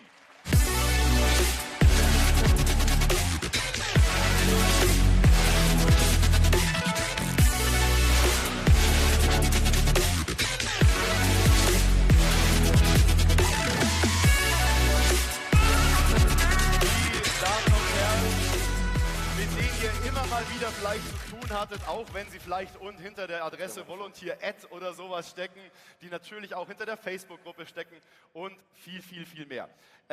Wer übernimmt jetzt welchen Bereich beim Briefing von euch, Pia? Ich fange an. Direkt. Du fängst an? Genau. Bleiben alle da, alle 11? Nein. Nein, kurz bleiben sie noch da und dann dürfen sie aber auch wieder Backstage Genau, gehen. also eure Bühne, Pia, Dani und unser Volunteer-Team. Ja. Hallo Volunteers. Wir freuen uns, euch endlich persönlich kennenzulernen. Wir haben jetzt 2 Jahre lang das Volunteer-Programm aufgebaut und jetzt ist es endlich soweit. Jetzt geht's endlich los. Wir sind überwältigt von den vielen Anmeldungen, die wir bekommen haben und von eurer Motivation, als Volunteer bei München 2022 dabei zu sein. Wir, das Volunteer-Team, haben viele spannende Einsatzbereiche für euch geschaffen. Aber natürlich sollt ihr auch eine abwechslungsreiche Freizeit während eurer Zeit hier in München haben. Daher haben wir auch ein cooles Rahmenprogramm für euch aufgebaut. Von einigen von euch haben wir auch schon viele Nachrichten bekommen. Und jetzt seht ihr die Gesichter von den Personen, mit denen ihr da kommuniziert. Vor kurzem haben die meisten von euch auch schon ihre Schichten bekommen. Wir haben über 40.000 Schichten verschickt. Und bei den Massen kann es natürlich sein, dass nicht jeder jetzt seine Wunschschichten bekommen hat. Falls ihr da Änderungswünsche habt, ist es natürlich kein Problem. Schickt uns einfach eine E-Mail und wir kümmern uns um eure Wünsche. Habt da bitte ein bisschen Geduld mit uns. Aktuell ist das Postfach sehr voll. Und habt bitte auch Verständnis, dass wir heute nicht die Zeit haben, auf individuelle Fragen zum Thema Schichten einzugehen. Aber wir haben ja später das Get-Together für euch, wo ihr oben im Umlauf die Stände seht von den Einsatzbereichen. Da könnt ihr hingehen, da trefft ihr eure Ansprechpersonen und die beantworten euch gern alle anderen Fragen. Und natürlich lernt ihr dann da auch die Volunteers aus eurem Einsatzbereich kennen. So, bis hierhin haben wir das Volunteer-Programm aufgebaut, aber während dem Event brauchen wir natürlich eure Unterstützung. Daher kommen auch einige von euch im Bereich Volunteer Management zum Einsatz. Beispielsweise helft ihr uns beim Check-in der anderen Volunteers oder koordiniert die Volunteers an den Venues. Einige von euch sind auch als Uniform-Volunteers im Einsatz und starten schon nächste Woche. Bevor ich jetzt über die anderen Einsatzbereiche spreche, entlasse ich mal wieder das Volunteer-Team. Ihr dürft wieder Backstage gehen und euch darum kümmern, dass hier alles gut läuft.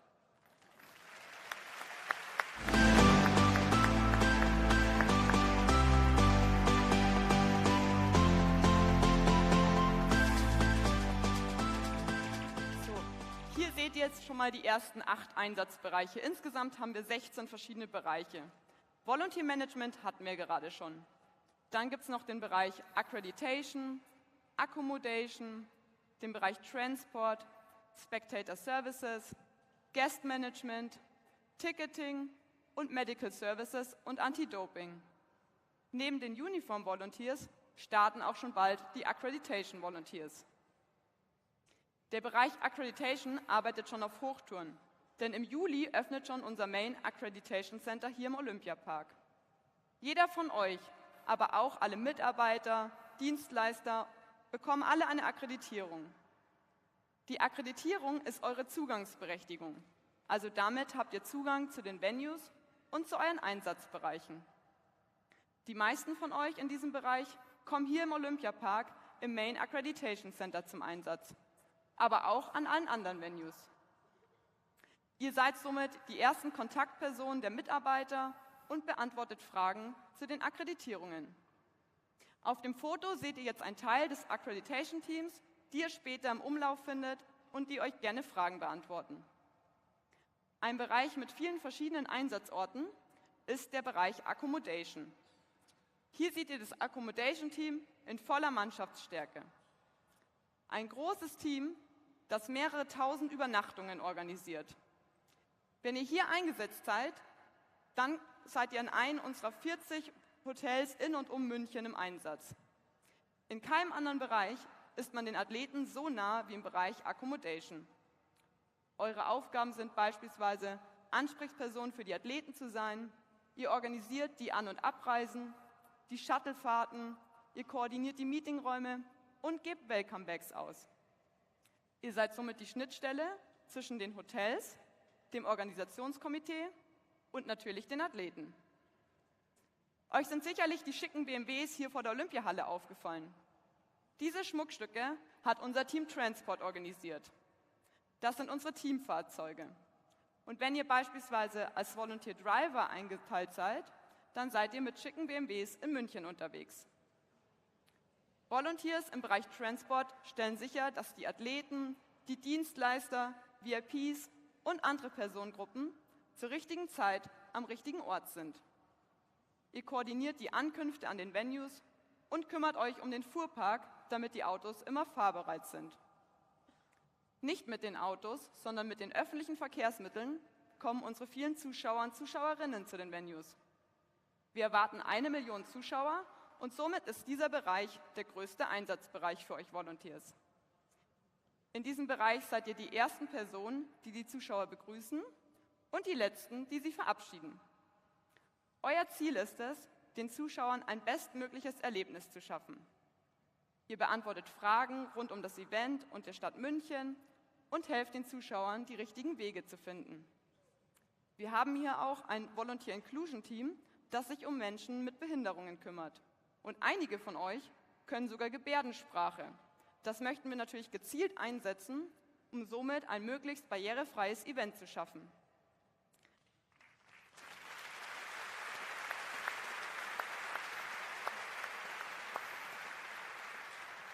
Unseren nächsten Bereich, Guest Management, darf man nicht mit Spectator Services verwechseln. Denn hier seid ihr zuständig für geladene Gäste. Ihr kümmert euch also um Ehrengäste, VIPs und Sponsoren.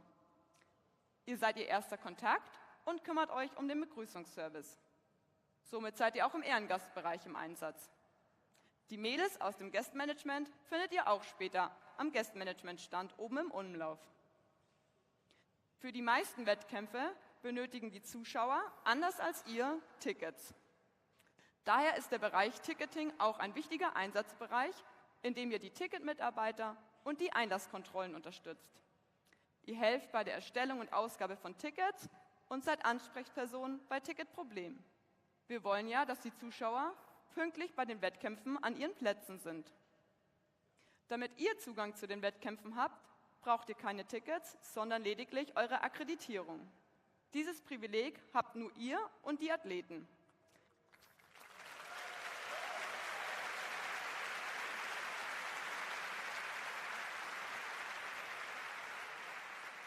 Wie das genau funktioniert, erfahrt ihr später von Dani noch. Nachdem ihr jetzt wisst, wie die Ticketkontrolle läuft, kommen wir zu einer weiteren wichtigen Kontrolle.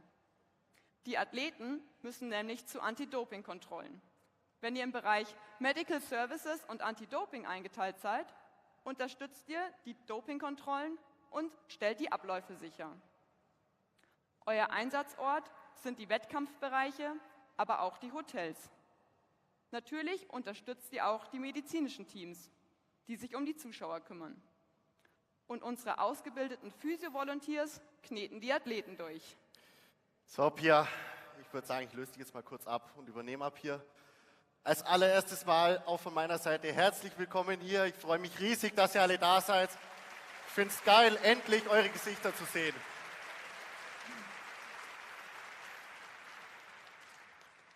Ich würde jetzt einfach direkt mal noch mit den nächsten Einsatzbereichen weitermachen.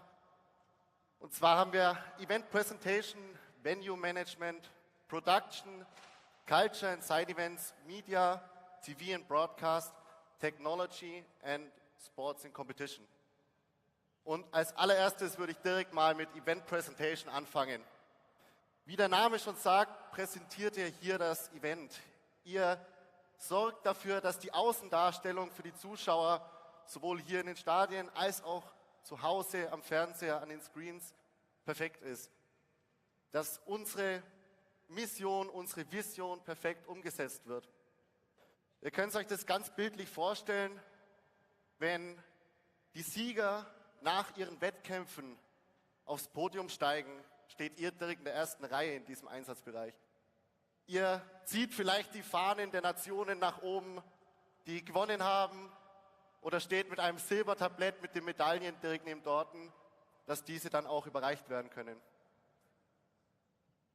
Zu diesem Team gehört aber eine ganz, ganz wichtige Person noch dazu. Ein wichtiges Teammitglied, das ich euch heute noch mal vorstellen möchte. Ich würde sagen, Film ab.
Hey, Freidi.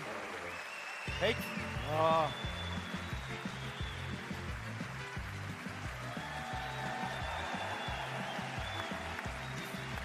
Hey, Freidi, so war das nicht abgesprochen.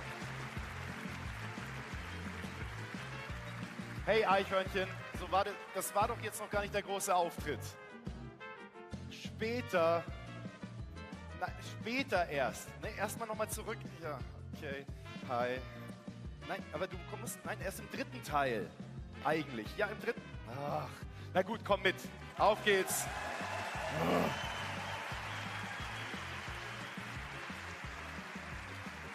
Also, sorry, Dani, Pia, sorry. Alles gut. Manchmal ein bisschen schwierig, ja, Maskottchen halt. Und Eichhörnchen und sehr quirlig. Also, unser Freidi lebt hier im Olympiapark natürlich zusammen mit großer Familie. Und Freidi ist, weißt du was, wir machen tatsächlich das jetzt so.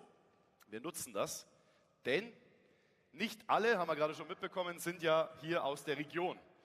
Das heißt, für den einen oder anderen ist dein Name, sag ich mal, eine Herausforderung. Ja? Wir erklären euch aber vielleicht den Namen auch noch mal ganz kurz. Also, das kommt natürlich aus unserem Dialekt hier. Freudig, Gfreide, ja, also es ist eine Herausforderung auch nochmal. Ich glaube, dafür steht der Kollege auch ganz gut. Und das probieren wir jetzt mal einmal mit euch zusammen.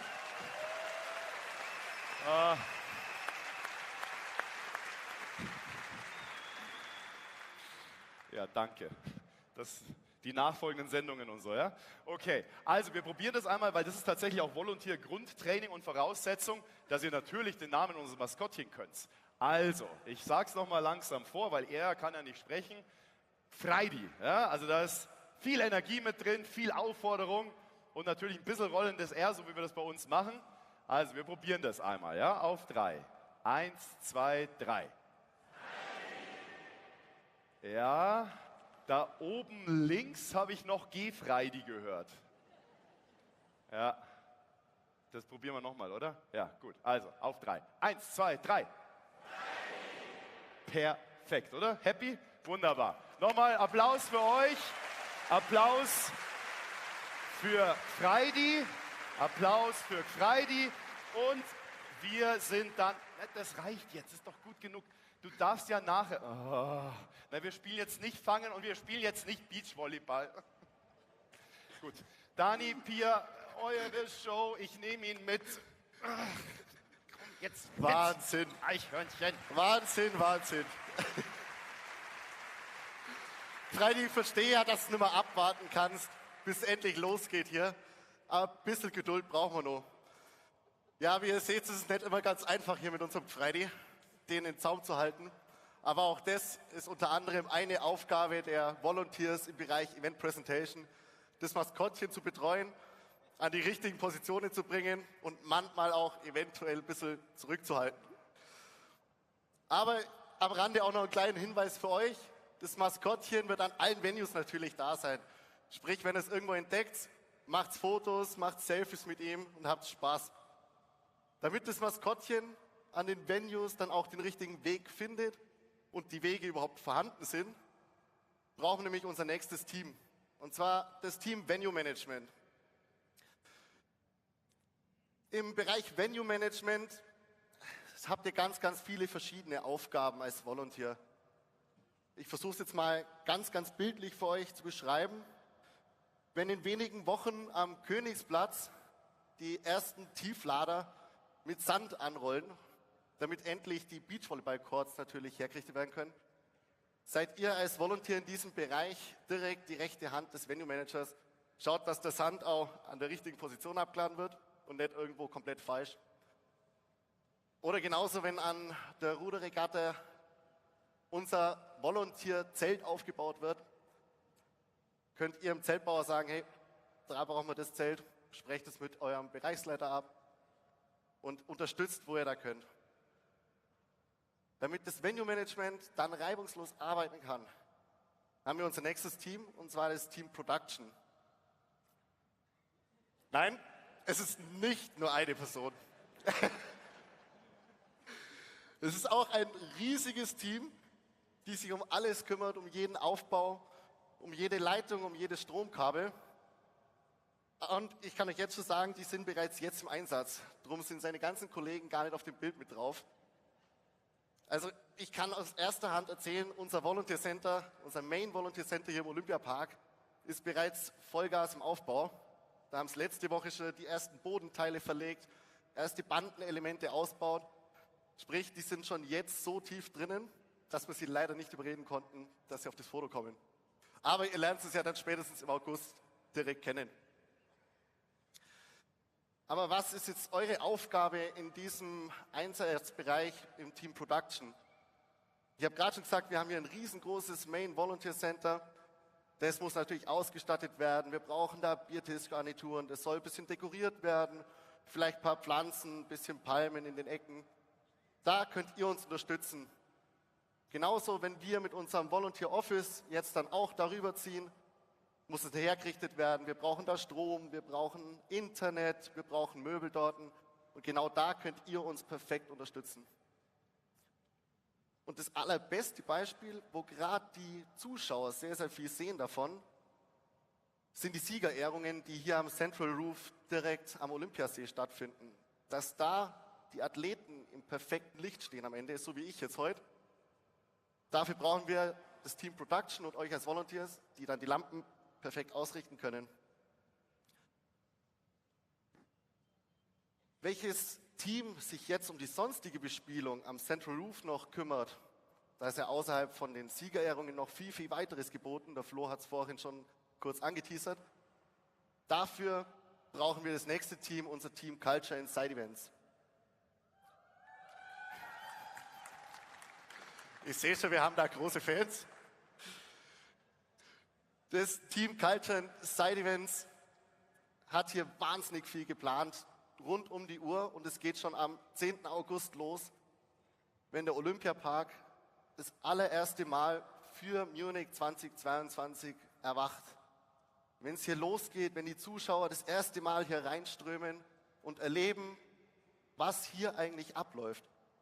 Nach diesem 10. August sind dann 11 Tage The Roofs geplant, 11 Tage Vielfalt, Überraschung und 11 Tage begleitet durch dieses einzigartige Festival. Ihr als Volunteer in diesem Bereich habt ganz unterschiedliche Aufgaben. Ihr betreut zum Beispiel die Gäste, die Besucherinnen und Besucher, kümmert euch aber auch darum, dass die ganzen Aktionsstände der Sportvereine und Verbände gut betreut werden. Ihr bereitet die Bühnen vor für die Künstler und schaut, dass den Künstlern durchgehend gut geht. Damit dieses einmalige Festival und vor allem auch der Sport, der das zentrale Ereignis ist von Munich 2022, nicht nur hier im Olympiapark und den ganzen anderen Venues stattfindet, sondern auf der gesamten Welt wahrgenommen wird. Dafür haben wir unser nächstes Team und den Einsatzbereich Media. Yay, sehr schön, mehr davon. Das Team Media bespielt alle unsere Kommunikationskanäle. Und ihr in diesem Bereich unterstützt da tatkräftig. Ihr helft bei der Informationsweitergabe, ihr bereitet Gewinnspiele vor, koordiniert die und verbreitet die Informationen zu den European Championships. Zusätzlich werden wir über 3000 Medienvertreter hier bei den Wettkämpfen haben, die natürlich auch immer perfekt informiert sein müssen und wo eure Aufgabe unter anderem ist, dass es ihnen gut geht. Dass sie die Interviews in der Mixed Zone perfekt abhalten können und dass die Fotografen optimale Bilder von den Wettkämpfen, von den Athletinnen und Athleten schießen können. Das nächste Team, das ich jetzt vorstelle, den nächsten Einsatzbereich, dieses Team ist gerade heute sehr, sehr stark im Einsatz. Und zwar das TV and Broadcast Team. Wir sind hier in der Olympiahalle jetzt knapp 2500 Volunteers, was ich absolut Hammer finde, dass so viele herkommen sind, teilweise von weit, weit her. Aber wir haben nicht nur euch, sondern ganz, ganz viele Zuschauer auch noch zu Hause an den Screens im Livestream. Damit das funktioniert, dieser Livestream, dafür haben wir das Team. Und ich würde jetzt euch hier in der Halle mal ganz kurz was zeigen wollen, mal schauen, ob es funktioniert. Perfekt, super. Einmal das Live-Bild Vielleicht könnte man das Live-Bild auch von der Kamera noch bekommen. Überragend, Wahnsinn. Und ihr seht jetzt genau das, was die Leute zu Hause an den ganzen Screens sehen, hier in der Halle auch mal. Ihr seht, die Kommunikation mit der Regie funktioniert.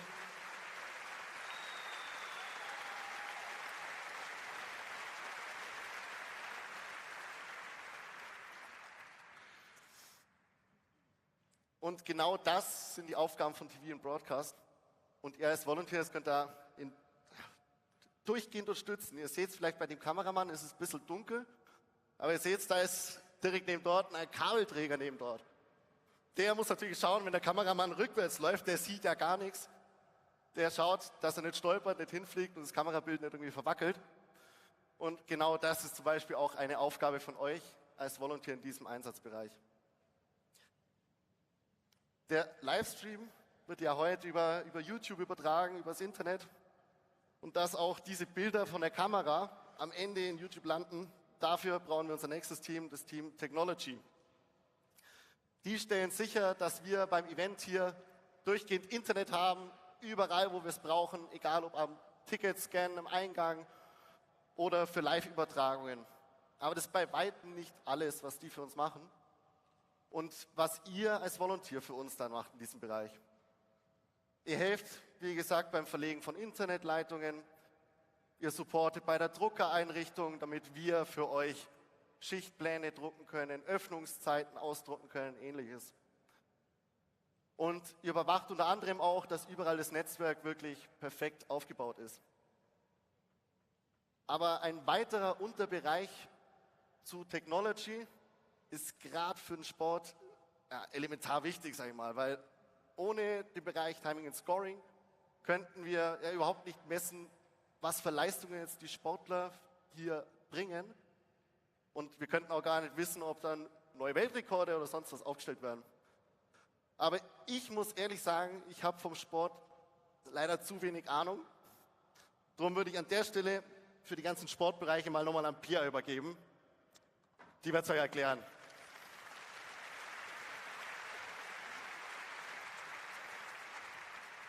Ja, danke Dani. Kommen wir jetzt zu unserem letzten Einsatzbereich, Sports and Competition, der noch auf die weiteren Sportarten aufgeteilt ist. Als erstes haben wir den Bereich Leichtathletik im Stadion, wo ihr zusammen mit den Kampfrichtern für einen reibungslosen Ablauf der Wettkämpfe sorgt. Ihr seid im und vor allem um das Stadion herum im Einsatz, auch beispielsweise bei den Trainings- und Aufwärmplätzen.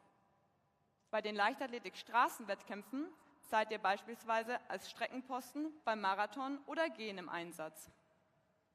Ihr sorgt dafür, dass die Strecken gesperrt sind und die Athleten die richtigen Wege finden. Start und Ziel ist der Odeonsplatz, somit seid ihr im Herzen Münchens im Einsatz. Da, wo ihr heute sitzt, werden im August die Zuschauer vom Turnen sitzen. Denn wie bei den Olympischen Spielen 1972 auch, wird die Olympiahalle Austragungsort von den Turnmeisterschaften. Als Volunteer beim Touren organisiert ihr den Aufbau, Umbau und Abbau von Geräten, ihr sorgt für einen sauberen Wettkampfbereich und koordiniert die Trainingszeiten. Kommen wir zum Radsport. Hier unterscheiden wir nochmal in verschiedene Disziplinen. Mountainbike Cross Country findet spektakulär auf dem Olympiaberg statt. Hier ist der Eintritt für Zuschauer kostenlos. Als Volunteer sorgt ihr dafür, dass die Zuschauer nicht auf die Mountainbike-Strecke gehen, während die Athleten hier Vollgas geben. Auch meldet ihr beispielsweise Unfälle oder Probleme auf der Strecke. Ebenfalls auf dem Olympiaberg findet BMX Freestyle statt. Das Volunteer-Team vom BMX Freestyle ist zwar kleiner als die anderen Sportbereiche, dafür umso abwechslungsreicher.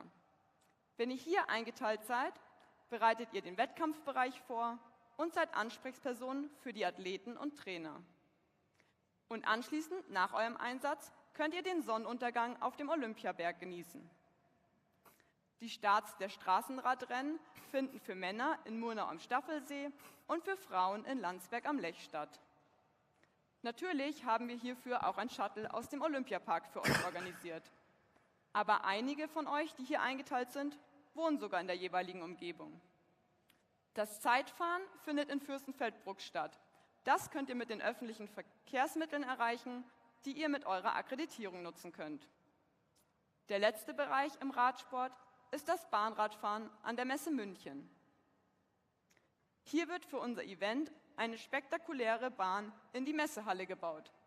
Die Athleten treten in verschiedene Disziplinen an und ihr helft ihnen dabei auf die Räder. Beim Triathlon seid ihr an einer einzigartigen Strecke im Olympiapark im Einsatz. Die Athleten schwimmen nämlich im Olympiasee, auf dem normalerweise nur Tretboote oder Enten unterwegs sind. Die Rad- und Laufstrecken gehen durch den Olympiapark und auch hier ist der Eintritt für Zuschauer kostenlos. Auch dieses Team freut sich, euch später beim Get-Together oben im Umlauf kennenzulernen und eure Fragen zu beantworten. Beim Beachvolleyball am Königsplatz sorgt ihr für ein perfektes Spielfeld. Ihr kümmert euch um den Sand und um den Ball während der Spiele. Auch koordiniert ihr den Zeitplan und stellt sicher, dass die Athleten zur richtigen Zeit auf dem richtigen Feld stehen. Neben dem Beachvolleyball ist auch das Klettern am Königsplatz. Auch hier übernehmt ihr wichtige Aufgaben, wie den Aufbau und Abbau, die Startvorbereitungen oder das Sichern der Kletterer. Viele von euch kommen nah bei den Athleten zum Einsatz. Ihr kümmert euch um die Athletenlounge und weist den Athleten die Plätze zu. Auch die Regattaanlage in Oberschleißheim ist 50 Jahre nach den Olympischen Spielen wieder Austragungsort von Kanu und Rudern. Hier warten ganz besondere Aufgaben auf euch. Beispielsweise koordiniert ihr die Boote oder seid sogar als Boatdriver im Einsatz. Die Anlage ist weitläufig und abwechslungsreich. Nach euren Einsätzen könnt ihr dann hier auf der Picknickwiese oder an der Beachbar den Tag ausklingen lassen. Last but not least kommen wir zum Tischtennis. Tischtennis ist die Sportart mit den meisten Wettkampftagen. Auf euch warten spannende Tage in der Rudi-Seelmeier-Halle. Hier gibt es Aufgaben wie beispielsweise die Trainingsplätze koordinieren oder die Athleten betreuen. Auch Tim ist nicht der Einzige aus diesem Team, aber hier seht ihr immer ein paar Kollegen, einen Ausschnitt von denen, die ihr später hier im Umlauf trefft, auf die ihr zugehen könnt und Fragen stellen könnt. So, das waren jetzt alle unsere Einsatzbereiche und wir hoffen, ihr konntet euch da alle wiederfinden. Falls nicht, checkt gern nochmal eure E-Mails, da wurden euch die Einsatzbereiche kommuniziert, oder kommt oben in den Eingangsbereich zum Volunteer Management Stand, da können wir gerne für euch nachschauen. Ohne euch würde das alles hier nicht stattfinden können.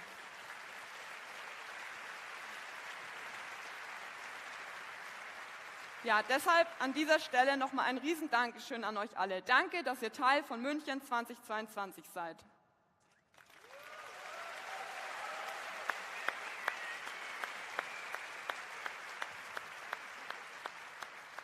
Ein besonderer Dank geht auch an unsere Langzeit-Volunteers. Wir haben 17 Langzeit-Volunteers, die uns jetzt schon seit über einem Jahr tatkräftig unterstützen. Einige davon kannten wir bereits davor schon, denn sie sind immer wieder als Volunteer dabei, teilweise auf der ganzen Welt. Sie haben uns geholfen, die vielen Volunteer-Registrierungen zu sichten, euch den Einsatzbereichen zuzuteilen, teilweise hattet ihr Interviews mit ihnen und auch bei der Schichtzuteilung haben sie uns tatkräftig unterstützt. Vielleicht habt ihr den einen oder anderen von den Leuten auch heute hier schon gesehen. Natürlich haben sie uns auch hier unterstützt, beispielsweise beim Ticketeinlass. Die Langzeit-Volunteers kennen sich also bereits schon ganz gut aus. Und damit ihr wisst, wie das alles hier genau funktioniert, hat Dani jetzt noch weitere Infos für euch.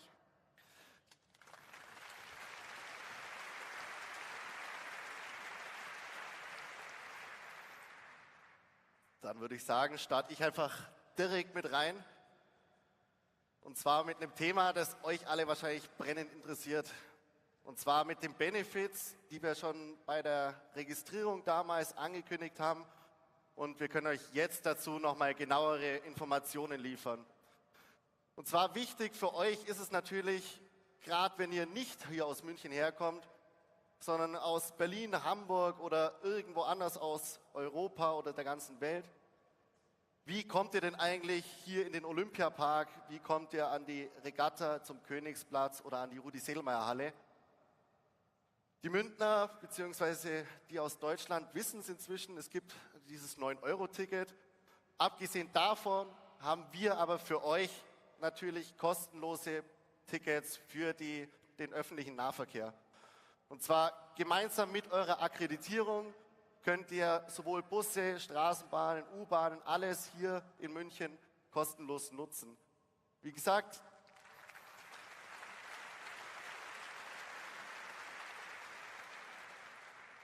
die einzige Voraussetzung ist, ihr müsst die Akkreditierung bei uns abholen und diese dann natürlich bei euch tragen.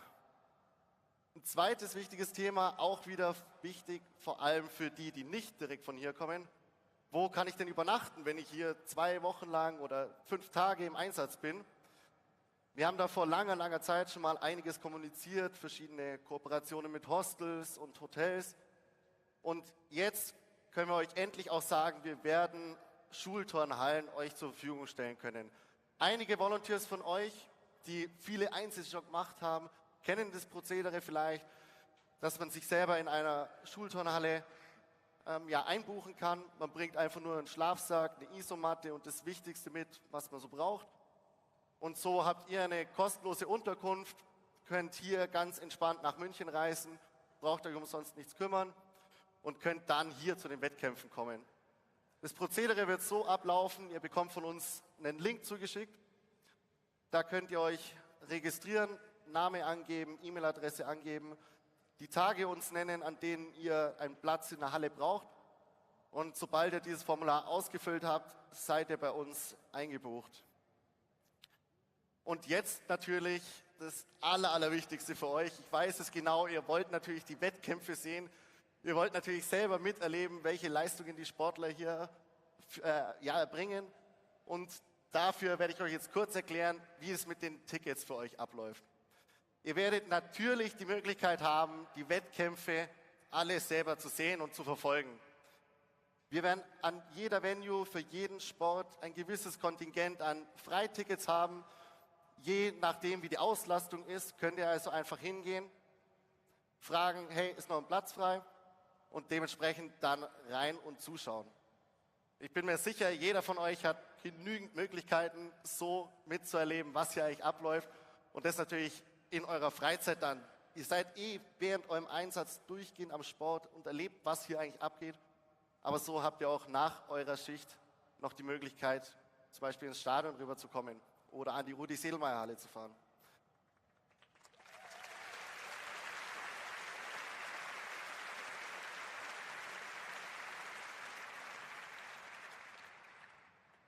Aber jetzt ist natürlich gerade für die ganzen Neuen, ich habe vorhin schon gesehen, es sind ziemlich viele sogar, die hier heute da sind. Für die ganzen neuen Volunteers ist jetzt natürlich die Frage, okay, was ist jetzt hier so ein Tag in München? Wie läuft es ab für mich als Volunteer? Und darum würde ich einmal ganz kurz mit euch den klassischen Tagesablauf bzw. Ablauf eines Volunteers hier erklären. Das Ganze fängt für euch an mit der Abholung der Akkreditierung und der Uniform. Um perfekt gewappnet zu sein für euren Einsatz hier, braucht ihr auf jeden Fall diese Akkreditierung. Diese Akkreditierung ist für euch das Zugangsticket zu den Bereichen, wo die Zuschauer gar nicht hinkommen. Diese Akkreditierung müsst ihr immer am Mann tragen. Die wird euch die komplette Einsatzzeit einfach nicht verlassen, einfach um den Hals hängen und dann habt ihr sie immer mit dabei. Wie gesagt, sie ist ja auch gleichzeitig euer Busticket hierher.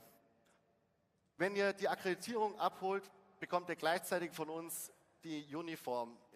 Wir wollen natürlich, dass ihr alle schick ausseht, dass ihr alle erkenntlich seid für die Zuschauer.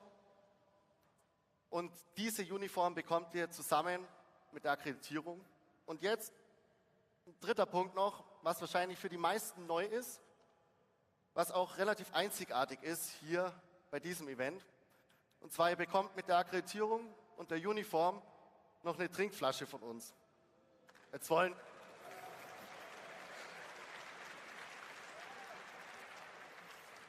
Jetzt denken sich wahrscheinlich die meisten, okay, was mache ich jetzt mit der Trinkflasche? Aber wir haben uns da einiges dabei gedacht. Der Flo hat es vorhin schon erwähnt, für uns ist hier nicht nur der Sport, der jetzt im August stattfindet, sondern wir wollen mit diesem Event nachhaltig wirken. Wir wollen für die Zukunft was schaffen und das in möglichst allen Bereichen auch umsetzen. Und wenn ihr euch jetzt vorstellt, wenn wir über 6.000 Volunteers, über 7.000 Volunteers im Einsatz sind, wenn da jeder während seiner Einsatzzeit 3, 4, 5 Flaschen trinkt, was das am Ende für ein riesiger Berg an Müll ist. Und genau das wollten wir vermeiden. Darum haben sich vor einem Jahr die Leute zusammengesetzt, haben Köpfe zusammengeschlägt, wie können wir es machen, wie können wir es umsetzen und sind draufgekommen, dass wir einfach jedem eine Trinkflasche geben, überall Wasserspender haben, dass ihr immer eure Flasche auffüllen könnt und wir so eine riesige Menge an Müll einfach einsparen können.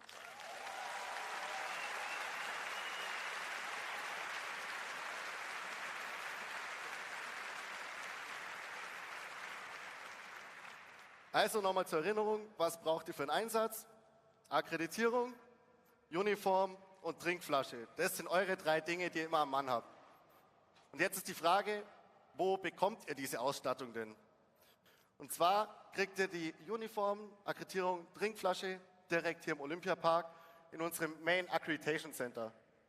Hier im Roten Kreis, das ist drüben im Eissport-Trainingszentrum, direkt neben dem, die Münchner kennen es wahrscheinlich, neben dem EAC Red Bull München, neben dem Eisstadion, da könnt ihr ab dem 18. Juli bereits eure Akkreditierung, Uniform und Trinkflasche abholen. An der Stelle ganz, ganz wichtig auch nochmal, holt es möglichst früh ab. Wir haben extra ab dem 18. Juli bereits geöffnet, dass gerade die Leute, die nicht weit von hier wohnen, ab da schon kommen können, die Sachen holen können und sich das Ganze einfach ein bisschen entzerrt. Wenn ihr überlegt, wenn ihr erst am Tag vor eurem Einsatz kommt und das alle machen, dann haben wir ewige Wartezeiten und genau das wollen wir euch ersparen, sondern wir wollen, dass ihr kommt, möglichst schnell eure Sachen abholen könnt, vielleicht noch ein paar Leute trefft, euch austauschen könnt, aber nicht irgendwie lange Wartezeiten habt.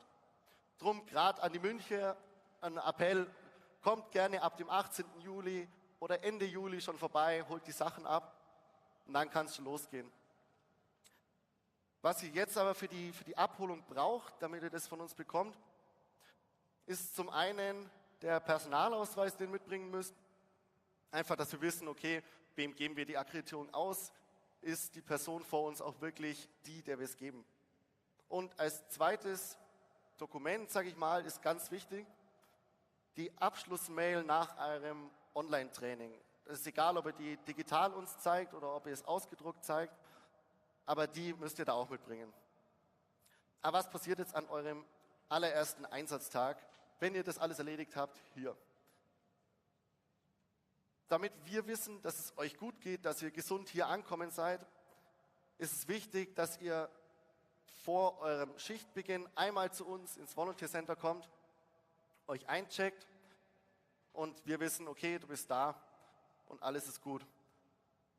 Ihr habt dafür, vielleicht haben es die einen oder anderen schon gesehen, in eurem persönlichen Volunteer-Profil, wo ihr euch auch registriert habt, einen QR-Code von uns. Den einfach auch ausgedruckt oder auf dem Handy kurz vorzeigen, wir scannen den und dann ist alles fit. Keine Sorge, bisher wisst ihr ja nur, wir haben das Main Volunteer Center hier im Park, aber es gibt natürlich an jeder Venue ein eigenes Volunteer Center. Das heißt, ihr könnt an der jeweiligen Venue zu eurem Volunteer Center gehen, einchecken und dann loslegen. Sobald das dann erledigt ist, der Check-in, geht es eigentlich auch schon direkt Richtung Einsatzbereich von euch.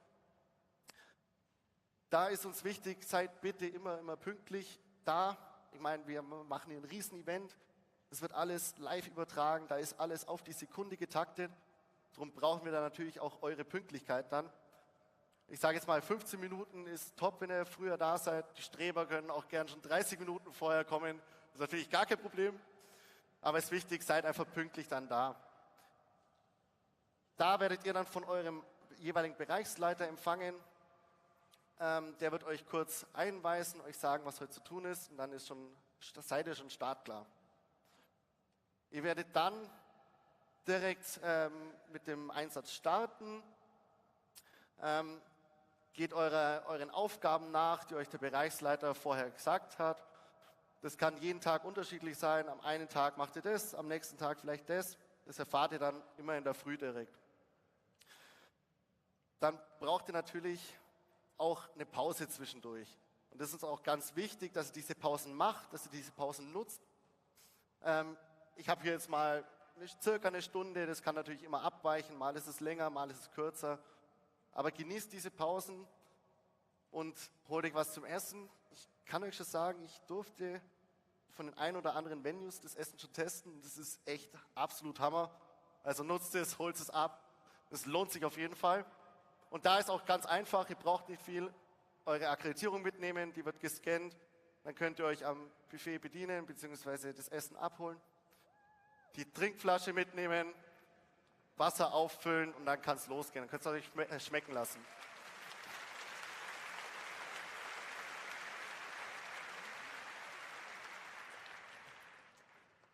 Natürlich werden wir sehr, sehr abwechslungsreiches Catering haben für euch. Es gibt immer andere Gerichte, immer vegetarische Varianten. Das heißt, jeder sollte auf jeden Fall was finden. Nach der Pause geht ihr dann wieder zu eurem Einsatzbereich zurück, geht euren Aufgaben dort nach, stellt vielleicht die Hürden im Olympiastadion für die Läufer und erledigt das Ganze, was euer Bereichsleiter euch da jeweils zuteilt. Das viel, viel Wichtigere ist natürlich dann, wenn die Schicht endlich zu Ende ist, oder endlich, nicht unbedingt, aber wenn die Schicht zu Ende ist, kommt dann der schöne Teil, wo ich mich vor allem sehr, sehr drüber freue. Und zwar ist es dann der Teil, wo ich euch persönlich treffen kann, und zwar unser Rahmenprogramm im Anschluss an das Schichtende von euch. Dieses Volontär-Rahmenprogramm wollen wir ganz, ganz ausgeprägt machen und oft sogar mit der Hilfe von einigen von euch Volunteers. Viele haben uns geschrieben, hey, sie können Yogakurse anbieten, sie würden gerne eine Laufgruppe durch den Olympiapark machen, sie können eine Stadtführung durch München anbieten und all sowas können wir mit eurer Hilfe umsetzen und wollen zusätzlich natürlich von unserer Seite auch noch einiges machen. Zusätzlich zum Rahmenprogramm haben wir auch ganz viele exklusive Volontär-Rabatte für euch rausgehandelt. Mit verschiedensten Unternehmen, Firmen hier in München. Zum Beispiel auch mit Blackroll, vielleicht haben es die einen oder anderen oben schon gesehen im Umlauf, die sind heute auch da. Wir haben mit der Stadt München gesprochen, dass sie Stadtführungen anbieten können, mit der Komödie hier in München. Das heißt, wir haben da wirklich ausgeprägtes Programm geplant, von Kultur über Musik bis hin zu Sport, ist dann für jeden was dabei. Ich habe es schon angesprochen gehabt, das Thema Tickets für Volunteers. Je nach Verfügbarkeit freuen wir uns natürlich auch, wenn ihr da mit dabei seid. Und jetzt der Teil, was mir ganz, ganz besonders wichtig ist, was mir am Herzen liegt, ist diese Zeit, wenn ihr von eurer Schicht zurückkommt, vielleicht nochmal bei uns im Volunteer Center vorbeikommt, ist dann der Moment, wo ich direkt von euch Feedback bekomme, ihr mir begeistert erzählt, was ihr erlebt habt den Tag über. Ich meine, wir sitzen da wahrscheinlich 2 Wochen durchgehend in dem Büro, kriegen wenig mit von außen und können aber dann ab und zu mal kurz im Volunteer Center schauen, mit euch sprechen. Und da freut es mich besonders, wenn ihr dann mit leuchtenden Augen erzählen könnt, wie euer Tag war, was ihr erlebt habt. Und darum freue ich mich riesig, kommt vorbei, nutzt es und ja, tauscht euch dann in den Volunteer Center gemeinsam aus. Damit ihr aber, oder bis ihr erfahrt, wo ihr dieses ganze Rahmenprogramm, diese Rabatte und so weiter findet, würde ich sagen, machen wir erstmal nochmal eine kurze Pause. Ich muss den Spannungsbogen ja aufbauen. Und dann sehen wir uns in einer Viertelstunde wieder. Geht's los, holt sich was zum Trinken, geht nochmal raus in die frische Luft. Und dann bis später.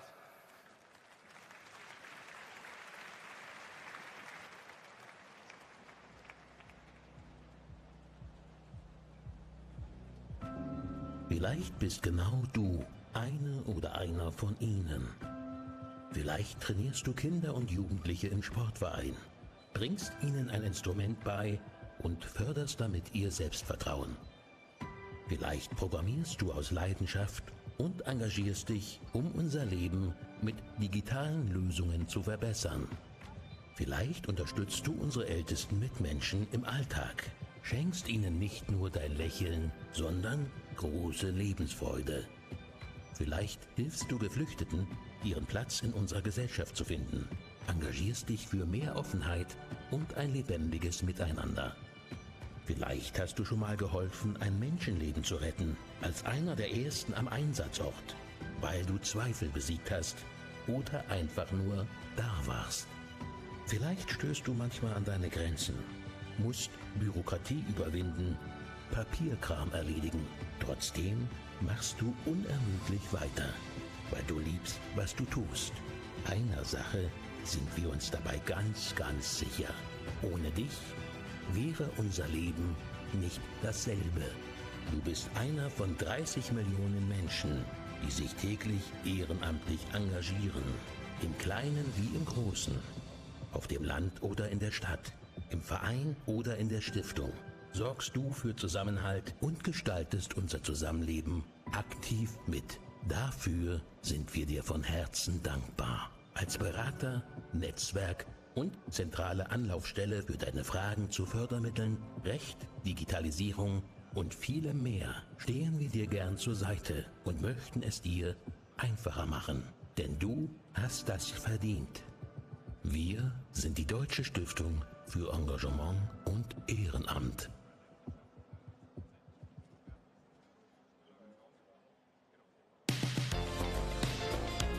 Ja, mein Name ist Klaus. Ich bin aus München und ich mache Volunteer schon sehr lange, seit 2006. Wenn man einmal Volunteer ist und Spaß daran bekommen hat, dann ist man quasi positiv infiziert und macht es immer wieder. Also bei der WM 2006 war ich bei allen Spielen im Stadion als Gästeservice-Volunteer und die Eröffnungsfeier war einfach bewegend. Volles Stadion, perfektes Sommerwetter, 80.000 Leute im Stadion, 3 Milliarden vor den Fernsehschirmen, ein Gefühl, was unter die Haut ging. Ich habe dafür auch immer Urlaub eingebracht und es hat meinen Horizont erweitert und hat mir einfach Spaß gemacht, weil ich etwas anderes mache, wie ich im normalen Büroleben gemacht habe. Ich bin part of the team und ich möchte auch meine Erfahrung an Volunteers weitergeben.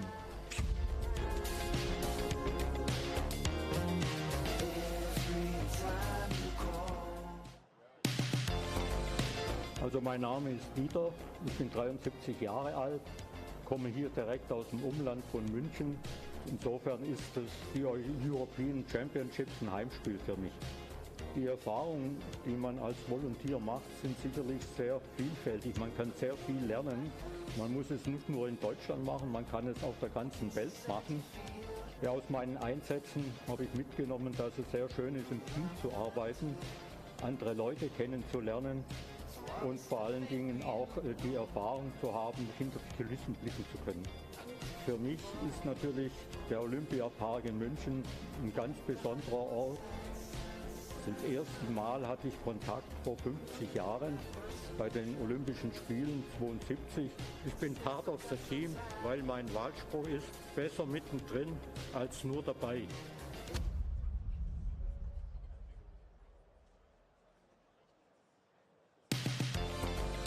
Ja, ich bin die Feli, bin 36 Jahre, komme aus der Nähe von München und ich bin dabei, weil mir Volunteering super Spaß macht und ich eigentlich fast jedes Event mitmache.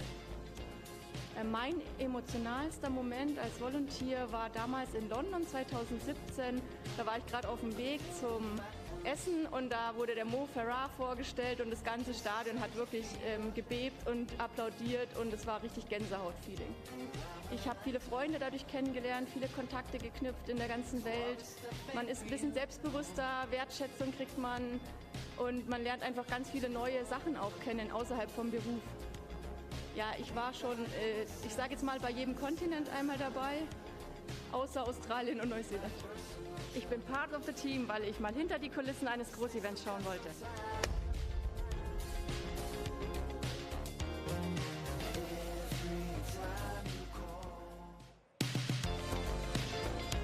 Mein Name ist Jan, ich bin 25 Jahre alt, komme aus Hasloch. Ja, mein Weg zu den European Championships war, dass ich mich eigentlich zuerst als Praktikant beworben hatte, aufgrund von der Praktikumslänge, das aber leider nicht hingehauen hat. Und ich aber wirklich so Lust hatte, bei dem Event mitzuwirken und Teil von diesem Event sein, dass ich mich dann natürlich als Volunteer beworben habe und das auch durch die variablen Einsatzzeiten ideal gepasst hat. Wie man bei mir sieht, ist Erfahrung nicht unbedingt wichtig. Es gibt verschiedene Einsatzbereiche, für die Vorkenntnisse natürlich auch ein Vorteil sind. Aber prinzipiell, denke ich, ist am wichtigsten, dass man einfach Spaß an der ehrenamtlichen Arbeit hat und sich mit Freude auch einbringt. Ich bin part of the team, weil ich super Lust auf ein Riesenevent habe und eine tolle Community.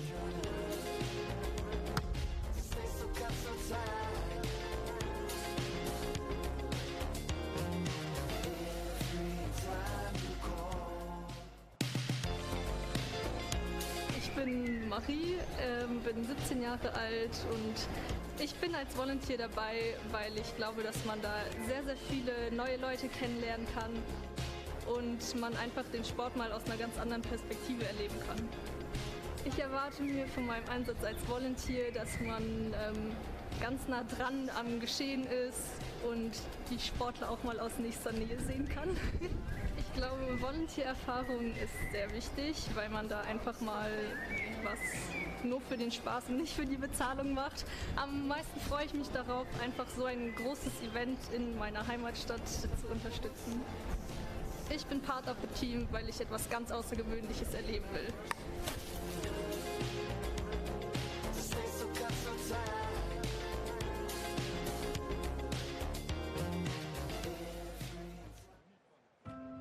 Vielleicht bist genau du eine oder einer von ihnen. Vielleicht trainierst du Kinder und Jugendliche im Sportverein, bringst ihnen ein Instrument bei und förderst damit ihr Selbstvertrauen. Vielleicht programmierst du aus Leidenschaft und engagierst dich, um unser Leben mit digitalen Lösungen zu verbessern.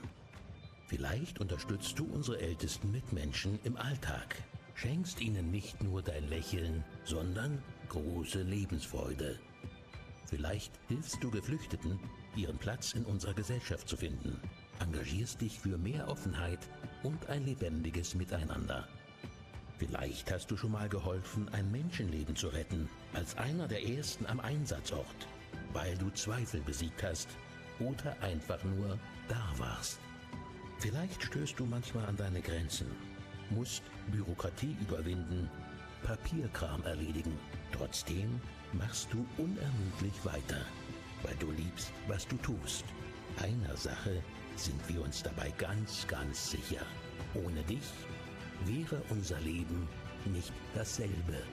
Du bist einer von 30 Millionen Menschen, die sich täglich ehrenamtlich engagieren. Im Kleinen wie im Großen. Auf dem Land oder in der Stadt. Im Verein oder in der Stiftung. Sorgst du für Zusammenhalt und gestaltest unser Zusammenleben aktiv mit. Dafür sind wir dir von Herzen dankbar. Als Berater, Netzwerk und zentrale Anlaufstelle für deine Fragen zu Fördermitteln, Recht, Digitalisierung und vielem mehr stehen wir dir gern zur Seite und möchten es dir einfacher machen. Denn du hast das verdient. Wir sind die Deutsche Stiftung für Engagement und Ehrenamt.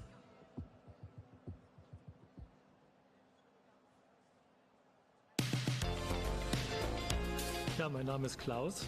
Ich bin aus München und ich mache Volunteer schon sehr lange, seit 2006. Wenn man einmal Volunteer ist und Spaß daran bekommen hat, dann ist man quasi positiv infiziert und macht es immer wieder. Also bei der WM 2006 war ich bei allen Spielen im Stadion als Gästeservice-Volunteer und die Eröffnungsfeier war einfach bewegend. Volles Stadion, perfektes Sommerwetter, 80.000 Leute im Stadion, 3 Milliarden vor den Fernsehschirmen, ein Gefühl, was unter die Haut ging. Ich habe dafür auch immer Urlaub eingebracht und es hat meinen Horizont erweitert und hat mir einfach Spaß gemacht, weil ich etwas anderes mache, wie im normalen Büroleben gemacht habe. Ich bin part of the team und ich möchte auch meine Erfahrung an Volunteers weitergeben.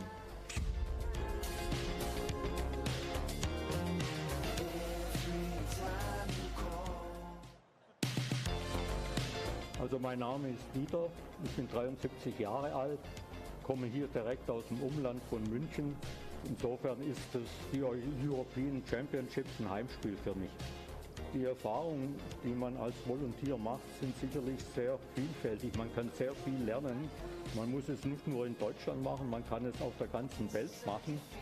Ja, aus meinen Einsätzen habe ich mitgenommen, dass es sehr schön ist, im Team zu arbeiten, andere Leute kennenzulernen und vor allen Dingen auch die Erfahrung zu haben, hinter die Kulissen blicken zu können. Für mich ist natürlich der Olympiapark in München ein ganz besonderer Ort. Zum ersten Mal hatte ich Kontakt vor 50 Jahren bei den Olympischen Spielen 72. Ich bin part of the team, weil mein Wahlspruch ist, besser mittendrin als nur dabei. Ich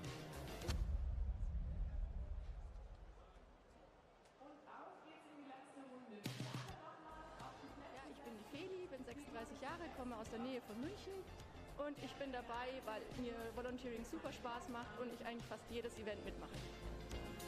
Mein emotionalster Moment als Volunteer war damals in London 2017. Da war ich gerade auf dem Weg zum Essen und da wurde der Mo Farah vorgestellt und das ganze Stadion hat wirklich gebebt und applaudiert und es war richtig Gänsehaut-Feeling. Ich habe viele Freunde dadurch kennengelernt, viele Kontakte geknüpft in der ganzen Welt. Man ist ein bisschen selbstbewusster, Wertschätzung kriegt man und man lernt einfach ganz viele neue Sachen auch kennen außerhalb vom Beruf. Ja, ich war schon, ich sage jetzt mal, bei jedem Kontinent einmal dabei, außer Australien und Neuseeland. Ich bin part of the team, weil ich mal hinter die Kulissen eines Großevents schauen wollte.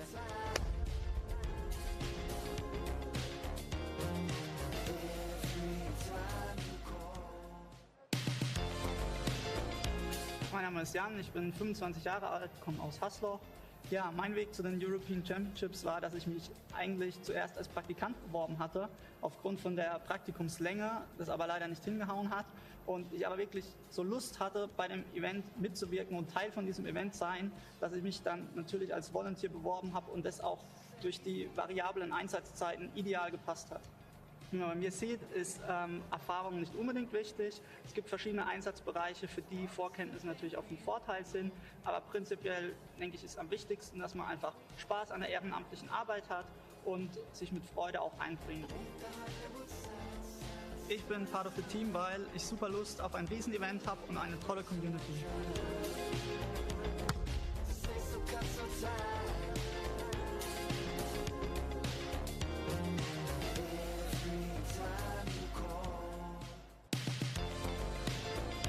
Ich bin Marie, bin 17 Jahre alt und ich bin als Volunteer dabei, weil ich glaube, dass man da sehr, sehr viele neue Leute kennenlernen kann und man einfach den Sport mal aus einer ganz anderen Perspektive erleben kann. Ich erwarte mir von meinem Einsatz als Volunteer, dass man ganz nah dran am Geschehen ist und die Sportler auch mal aus nächster Nähe sehen kann. Ich glaube, Volunteer-Erfahrung ist sehr wichtig, weil man da einfach mal was nur für den Spaß und nicht für die Bezahlung macht. Am meisten freue ich mich darauf, einfach so ein großes Event in meiner Heimatstadt zu unterstützen. Ich bin part of the team, weil ich etwas ganz Außergewöhnliches erleben will.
So, darf ich euch auch noch kurz den Platz zeigen?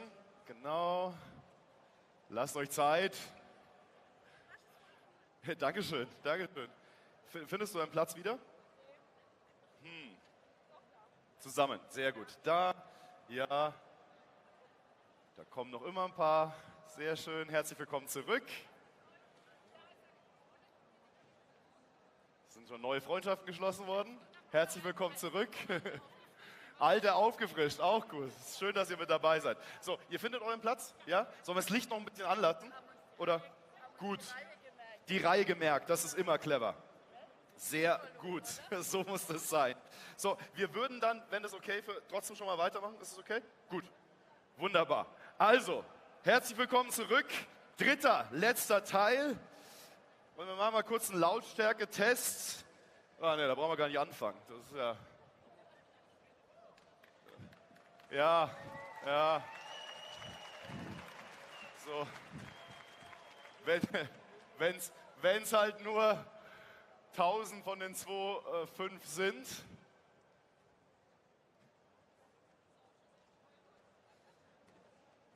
Aber ich verspreche euch, es macht Sinn, jetzt ganz schnell wieder zum Sitzplatz zurückzukommen, denn wir brauchen euch nochmal und wir stellen euch jemanden vor, der euch nochmal so richtig Feuer unterm Hintern macht.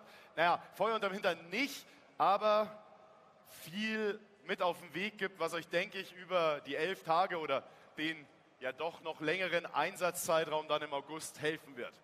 Und das ist ein Partner, der tatsächlich auf uns zugekommen ist und gesagt hat, hey, wir wollen was Neues machen und wir wollen nicht für alle da sein, sondern wir wollen ganz spezifisch für die Volunteers etwas anbieten.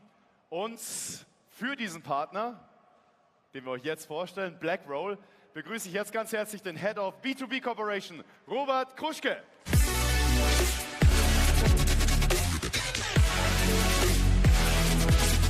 Robert, herzlich willkommen. Sorry, wir sind gerade, du merkst, wir sind gerade noch da haben sie vorher bei Dani nicht zugehört. 15 Minuten früher dürft ihr gerne kommen, nicht 15 Minuten später. Aber ich weiß, es ist viel los draußen. Robert, trotzdem, das, was ich gerade schon gesagt habe, ihr habt euch Gedanken gemacht, wirklich ganz spezifisch für diese Zielgruppe. Und ihr habt was mitgebracht. Was hast du denn genau mitgebracht? Ja, vielen Dank, Florian. Genau, es gibt so ein paar Schlagwörter: Beweglichkeit, Schmerzfreiheit, Regeneration und Entspannung. Wir als offizieller Recovery Supplier der European Championships wollen nicht nur für Athleten in den Athleten-Launches unsere Recovery Areas und unsere Produkte zur Verfügung stellen, für die Gäste und natürlich auch für euch in verschiedenen Vendor-Bereichen, Roofs, vor allem im Creative Roof, Workshops und Sessions anbieten. Wir haben uns zusammen mit dem Team der European Championships eben wie schon angekündigt, was ganz Spezielles nur für euch Volunteers überlegt, was eben Blackroll repräsentiert. Ich freue mich heute, ein neues Blackroll-Produkt vorzustellen und das habe ich hier schon um den Hals. Jetzt denkt jeder, okay, er hat ein Lanyard um den Hals. Es ist aber nicht nur ein Lanyard, es ist ein Blackroll Trainyard. Das heißt, wir haben hier das Lanyard-Produkt mit unseren flexiblen Trainingsbändern kombiniert und haben damit eigentlich in meiner Wahrnehmung oder in unserer Wahrnehmung das nachhaltigste Lanyard der Welt produziert, weil genauso wie vorhin vorgestellt, mit den Tausenden, Millionen von Plastikflaschen landen jedes Jahr auch Lanyards als Plastikmüll oder Textilmüll nach Events, Veranstaltungen, Messen tonnenweise auf dem Müll. Ihr bekommt exklusiv das neue Blackroll Trainyard für die European Championships. Ihr könnt damit während euren Einsätzen super coole Übungen machen, um euch zu stretchen, um zu trainieren.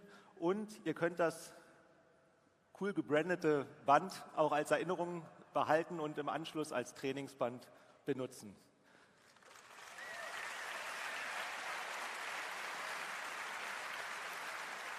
Das sind ja diese Einfälle, wo man sich echt manchmal denkt, hätte da nicht jemand schon mal früher dran denken können. Aber wir sind happy, es ist eine Weltneuheit, exklusiv für uns. Vielen, vielen Dank, Robert, dass du es mitgebracht hast. Genau. Und dadurch, dass ihr jetzt hier schon sehr lange auch auf euren Plätzen sitzt, schon 2, 3 Stündchen und ich jetzt auch nicht nur kommen wollte, um euch 3 Minuten kurz was zu erzählen, habe ich auch direkt ein paar Übungen mitgebracht mit diesem Lanyard, die ihr alle gerne mitmachen könnt.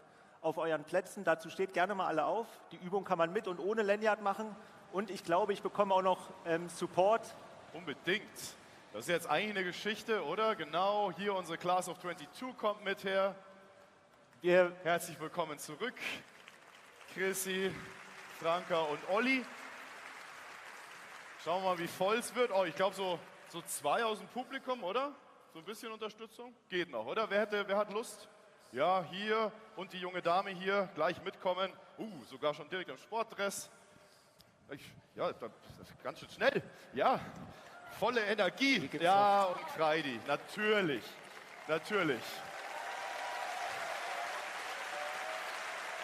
Geht ruhig ein Stück zurück. Genau, einfach hier reingreifen. So. Hallo, Freidi. Alle ausgestattet? Los geht's. Okay, es kann losgehen. Wie gesagt, nutzt die 5 Minuten als kleine Aktivierung, um in Bewegung zu kommen. Wir wollen unsere Faszienketten, die unseren Körper vom Fuß bis zum Kopf durchziehen, einmal jede Faszienkette durchdehnen und wir fangen an mit der vorderen Faszienkette in unserem Körper, mit einer Schulter-Brust-Öffnung. Wie gesagt, wir hier vorne machen es mit dem Lanyard vor. Das bekommt ihr bei eurer Akkreditierung. Ihr könnt die Übung super gut und sehr gerne ohne Lanyard jetzt mitmachen. Wir gehen in die Schulter-Brust-Öffnung und haben unsere Hände ungefähr auf Kopfhöhe. Robert, warte mal ganz normaler, schulterbreiter Stand. Robert, nur ganz kurz, wir wollen ganz kurz ein Foto machen. Bleibt mal genau so. Ja, es sieht aus, als würdet ihr losklatschen wollen. Aber wir bleiben mal in der Dehnung.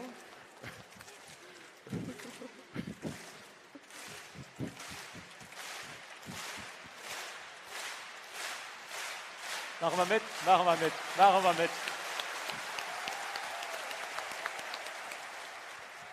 Okay, wir gehen vorne mal in die Entspannung der hinteren Faszienkette. So lernt man auch den Vordermann ganz anders Stehen kennen. wieder auf, gehen wieder in die gleiche Position. Diesmal wandern die Hände ein Stück weiter nach hinten. Vergesst die Atmung nicht, ganz wichtig, atmen. Und mit jeder, ganz speziell hier vorne, mit jedem Atemzug versucht ihr mal weiter in die Dehnung zu gehen. Ganz ruhig atmen. Und mit jedem Ausatmen versuchen wir, die Schulter-Brustöffnung ein bisschen weiter nach hinten zu drücken. Okay. Um jetzt die vordere angesprochene Faszienlinie oder Faszienkette im Körper ganzheitlich einmal zu dehnen, gehen wir wieder in die Schulter-Brustöffnung. Und jetzt ist ganz wichtig, dass wir die Hüfte beginnen nach vorne zu schieben. Wir drücken unsere Brust nach oben raus. Wir haben ja gesagt, wir wollen euch kennenlernen. Und nehmen das Kinn auf die Brust.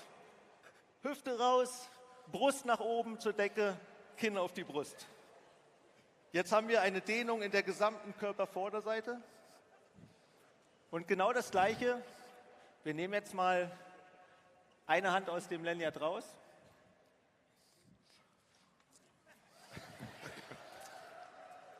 Legen unser Gewicht auf das rechte Fuß, schieben unsere Hüfte nach rechts rüber.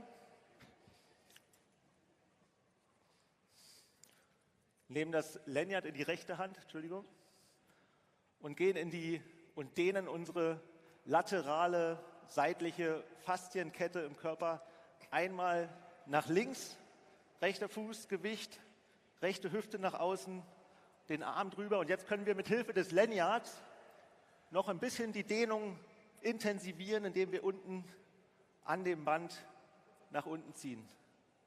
Die Position mal kurz halten. Mit einer Ausatmung noch mal ein bisschen weiter in die Dehnung gehen. Und das gleiche seitenverkehrt. Ja, das finde ich für alle rechts, ist nicht für alle gleich auf jeden Fall. Sieht gut aus.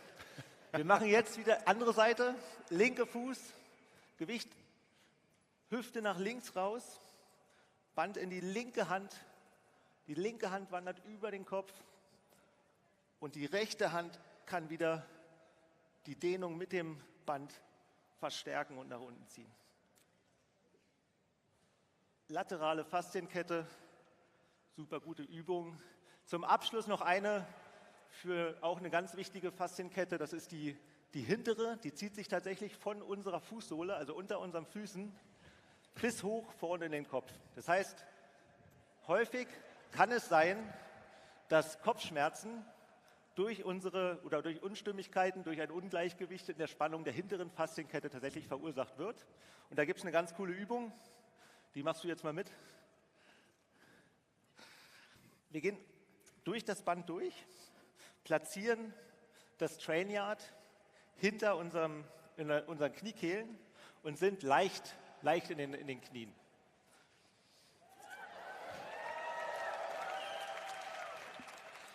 Jetzt wollen wir ja unsere hintere Faszienkette dehnen. Das heißt, wir nehmen den Kopf, die Hände hinter den Kopf ziehen wir Richtung Knien. Die Ellbogen berühren seitlich unsere Knie. Ja, hier vorne sieht sehr gut aus.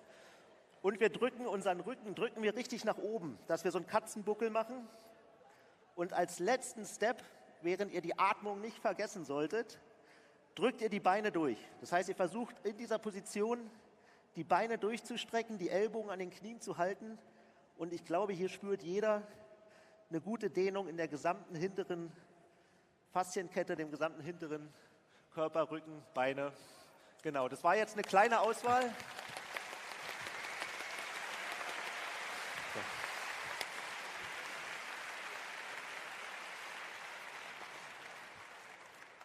Eine kleine Auswahl an super vielen Übungen, die mit diesem Trainyard möglich sind.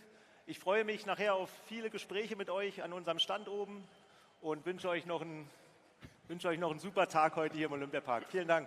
Danke, Flo. Robert Gruschke, Robert, vielen Dank. Vielen Dank an unsere Vorturner und Vorturnerinnen.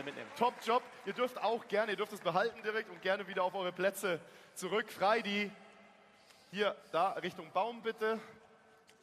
Ja, wirklich das nachhaltigste Ding der Welt. Ne? Wer auf Bondage steht, ne? Da kann man noch mal ein bisschen... Okay, Dani, weiter mit dir. Danke, Robert. Boah, echt anstrengend. Ich merke, ich bin gar nicht mal so fit irgendwie. Ich sollte vielleicht ein bisschen mehr Sport machen, beziehungsweise ein bisschen mehr dehnen. Ich bin heilfroh, dass ich nicht hier einen 100-Meter-Sprint im Stadion machen muss. Aber gut, kommen wir zum nächsten Thema. Ich habe vor der Pause euch ja schon groß angekündigt, was wir für Rahmenprogrammpunkte haben, was wir an Rabatten für euch planen. Und ihr wollt natürlich jetzt wissen, ja, wo finde ich denn die Infos, wo kann ich mich anmelden dafür? Und darum stelle ich euch jetzt unseren Volunteer Guide für Munich 2022 vor. Nein, es ist nicht das neueste iPhone, keine Sorge, sondern unser Volunteer Guide für euch, euer Handbuch, das Handbuch, das euch immer begleiten wird bei eurem Einsatz. Auch hier war uns wieder der Punkt Nachhaltigkeit wichtig. Wir wollten nicht 7000 Handbücher drucken, die euch am Ende im Weg sind, die am Ende im Müll landen, sondern wir dachten uns, hey, es hat doch jeder von euch ein Handy in der Hosentasche, das ihr immer am Mann habt. Darum machen wir doch den Volunteer Guide einfach digital. Das ist für euch einfacher, für uns cool und für die Umwelt spitze.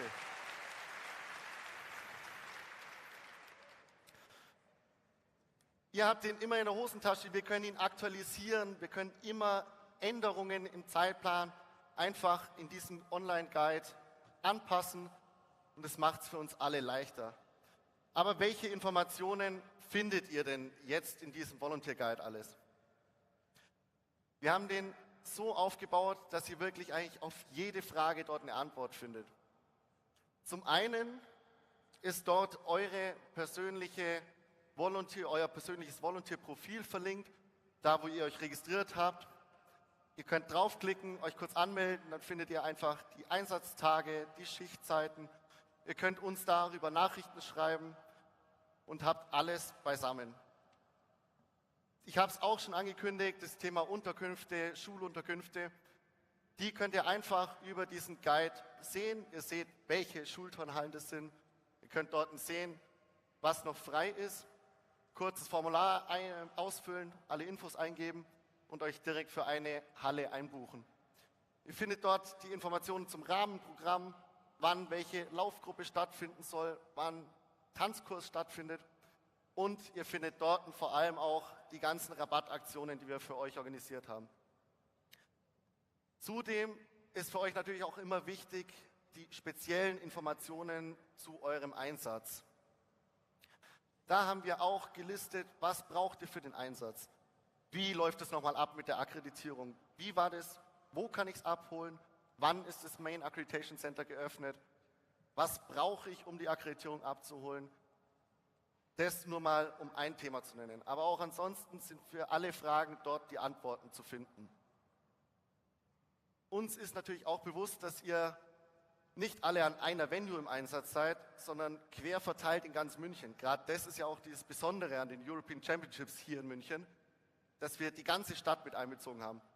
Und uns ist natürlich auch bewusst, dass jetzt vielleicht der Volunteer, der an der Rudi-Sedelmeier-Halle im Einsatz ist, den interessiert es vielleicht gar nicht, wann jetzt das Volunteer Center am Königsplatz öffnet. Darum haben wir das Ganze aufgeteilt. Das heißt, für jede Venue gibt es eigene Unterseiten, wo ihr die wichtigsten Informationen finden könnt. Angefangen von den Kontaktpersonen, hier auf dem Screen sehen wir jetzt gerade beispielhaft für den Königsplatz. Dort werden unsere Volunteer Manager, die Julia und die Hanna sein, die euch betreuen, alle Fragen beantworten können und Probleme lösen können. Dann werden wir auch für jede Venue eine eigene Telefonnummer für euch haben, wo ihr immer anrufen könnt, wenn es Probleme gibt. Und wir werden ab jetzt auch überall eigene E-Mail-Adressen haben. Sprich, du weißt, du bist am Königsplatz Volunteer, dann schreibst du direkt an volunteers.königsplatz@munich.de. Und genauso haben wir das für alle Venues gemacht. Es ist leichter für euch. Wir haben einen besseren Überblick, können besser koordinieren, welche Probleme wo auftreten, welche Fragen wo sind. Und das macht es für uns alle dann leichter. Zudem findet ihr auf den einzelnen Venue-Seiten auch immer Informationen zu den Catering-Zeiten, dem Speiseplan, Öffnungszeiten von Volunteer-Centern.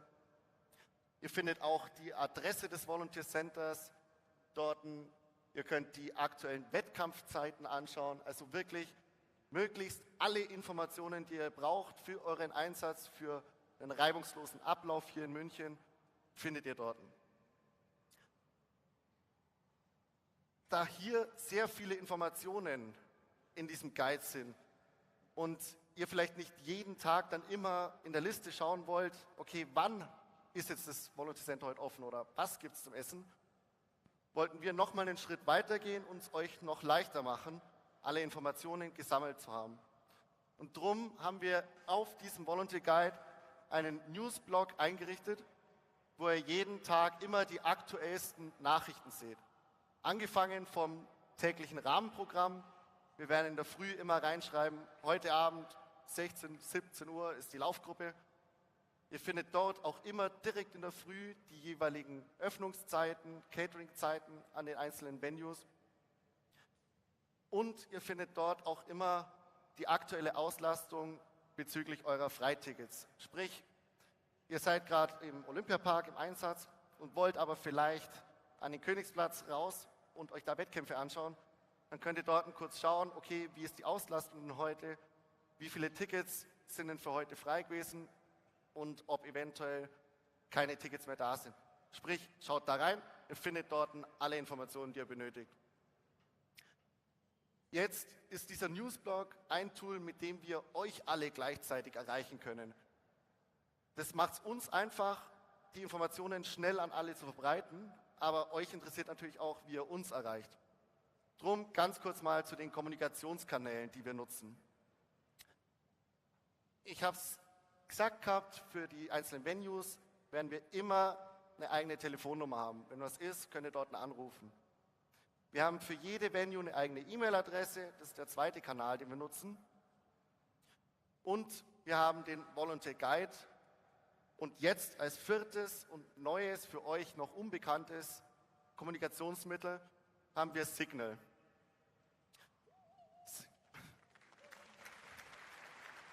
Signal, für diejenigen, die es nicht kennen, ist wie WhatsApp. WhatsApp kennt wahrscheinlich jeder.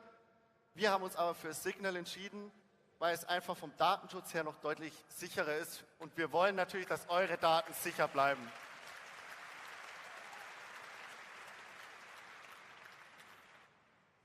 Drum an der Stelle auch an alle, bitte ladet euch diese Signal-App runter. Es ist für uns einfach, an euch zu kommunizieren und es ist vor allem für euch super, weil ihr bei Signal direkt in euren Einsatzgruppen eingeteilt seid. Sprich, ihr bekommt von uns einen Link zugeschickt, ihr könnt auf den Link klicken, der Gruppe beitreten und seid dann direkt, ich mache es jetzt mal am Beispiel Spectator Services, direkt mit euren Kollegen aus dem Bereich Spectator Services am Odeonsplatz in einer Signal-Gruppe. Sprich, der Bereichsleiter, der euch betreut im Einsatz, hat so die Möglichkeit, euch in einer Gruppe direkt zu erreichen. Er kann euch sagen, hey, morgen reicht es, wenn ihr eine halbe Stunde später kommt oder könnten bitte 2 Leute früher anfangen. Und das ist uns wichtig, dass ihr diesen direkten Kontakt einfach zu euren Einsatz- und Bereichsleitern so haben könnt. Auch für die Joker wird es Gruppen geben, weil die Frage gerade reinkommen ist. Die genauen Infos, die Links und so weiter, müsst ihr ein bisschen Geduld noch haben. Die kriegt ihr von uns, da wird genau drinstehen, wie es abläuft.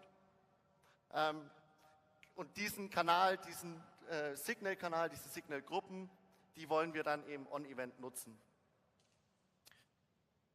Jetzt ist natürlich sehr, sehr viel Informationsfluss hier gewesen. Ich habe euch sehr viel gesagt. Ihr werdet alle Informationen nochmal in eurem Online-Training finden. Dieses Online-Training, da bekommt ihr einen Link, ihr könnt euch einloggen. Was genau da stattfindet, würde euch jetzt die Pia weiter präsentieren und euch informieren.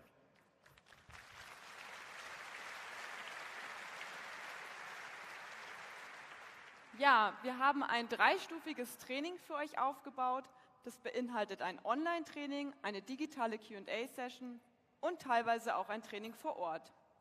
Damit ihr als Volunteer beim Event dann auch wirklich teilnehmen könnt, müsst ihr unbedingt das Online-Training absolvieren. Ab heute ist das Online-Training bei euch im Portal freigeschalten. In den nächsten Tagen bekommt ihr dann noch eine E-Mail von uns mit weiteren Informationen dazu und dem Link für die Q&A-Session. Jetzt zeigen wir euch mal, wie das Online-Training aussieht. Wenn ihr euch heute im Portal einloggt, könnt ihr eben euer Online-Training einsehen.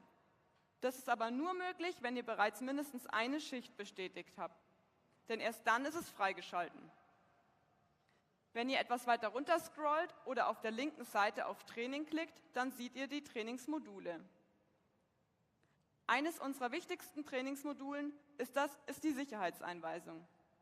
Darüber hinaus gibt es ein Modul Allgemeine Vereinbarungen, beispielsweise mit Do's und Don'ts für euch Volunteers oder unseren Social-Media-Richtlinien. Auch gibt es ein Modul zum Thema Kommunikation. Jeder von euch wird hier zudem Informationen über seine Venue finden, wo ihr beispielsweise die Öffnungszeiten und den Lageplan vom Volunteer Center an eurer Venue findet. Auch bekommt ihr hier nun endlich genauere Infos zu eurem Einsatzbereich und den genauen Aufgaben, die ihr in eurer Rolle macht. Nach jedem Modul ist ein Button mit Start. Wenn ihr darauf klickt, dann könnt ihr das Training beginnen. Beispielsweise wie hier bei der allgemeinen Sicherheitseinweisung. Jedes Modul hat unterschiedlich viele Seiten. Wie viele seht ihr immer oben. Teilweise gibt es auch Kontrollfragen, die ihr dann auch beantworten müsst. Wenn ihr die Frage falsch beantwortet, ist es natürlich kein Problem und ihr könnt sie einfach wiederholen. Ihr müsst alle Seiten im Modul durchlaufen, bis ihr angezeigt bekommt, dass ihr das Modul erfolgreich abgeschlossen habt. Auch habt ihr im Online-Training die Möglichkeit, Fragen zu stellen, die dann direkt an eure Ansprechpersonen gehen und euch bei der Q&A-Session beantwortet werden. Wenn ihr das Online-Training abgeschlossen habt, erhaltet ihr eine Bestätigungs-E-Mail und die ist super wichtig, damit ihr hier am Event teilnehmen könnt und eure Akkreditierung und Uniform abholen könnt. Diese E-Mail müsst ihr dann nämlich vorzeigen. Die Q&A-Session ist die nächste Station in eurem Training. Diese wird für die meisten von euch Ende Juni oder Anfang Juli stattfinden. Den Terminlink mit dem Zugang für diesen Videocall bekommt ihr, wie gesagt, in den nächsten Tagen per E-Mail. Speichert am besten den Link und den Termin direkt in eurem Kalender ein. Teilweise bekommt ihr auch 2 Terminvorschläge genannt, aber es reicht natürlich, wenn ihr einmal teilnehmt. Am besten habt ihr dann bis dahin auch das Online-Training bereits abgeschlossen, damit ihr dann da Fragen stellen könnt und euch austauschen könnt mit euren Ansprechpartnern und den anderen Volunteers aus eurem Bereich. Auch werden hier weitere wichtige Informationen mitgeteilt, weshalb wir es euch sehr nahelegen, an der digitalen Q&A-Session auch wirklich teilzunehmen. Die letzte Station des Trainings ist das Training vor Ort. Wenn ihr mit den Schichten ein Training vor Ort im Portal eingeteilt bekommen habt, dann raten wir euch wirklich auch daran teilzunehmen. Manche von euch haben auch 2 Termine da mitgeteilt bekommen. Auch da reicht es, wenn ihr an einem Termin teilnehmt. Wenn ihr von weiter weg kommt und das Training vor Ort weit vor eurem ersten Einsatz liegt, dann haben wir natürlich auch Verständnis, wenn ihr nicht extra dafür anreist. Wir werden euch deshalb nicht aus dem Volunteer-Programm ausschließen. Aber wenn ihr es einrichten könnt, dann wäre es wirklich hilfreich und wichtig, dass ihr zum Training vor Ort erscheint.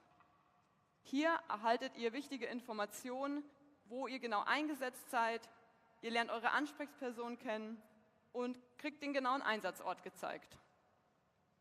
Beispielsweise im Bereich Ticketing bekommt ihr gezeigt, an welchem Eingang ihr steht und wie der Ticketscan mit den Geräten funktioniert. Im Sport bekommt ihr beispielsweise gezeigt, wo das Equipment gelagert ist und wie die ganzen Abläufe sind. Wenn ihr alle Stationen des Trainings absolviert habt, steht euch nichts mehr im Wege und ihr seid startklar für euren Einsatz. Denkt daran, dass ihr wirklich das Online-Training abgeschlossen haben müsst, um eure Akkreditierung und Uniform abholen zu können. Apropos Uniform. Das ist nochmal mein Stichwort. Vielen Dank, Pia, für diese Informationen. Danke, Dani.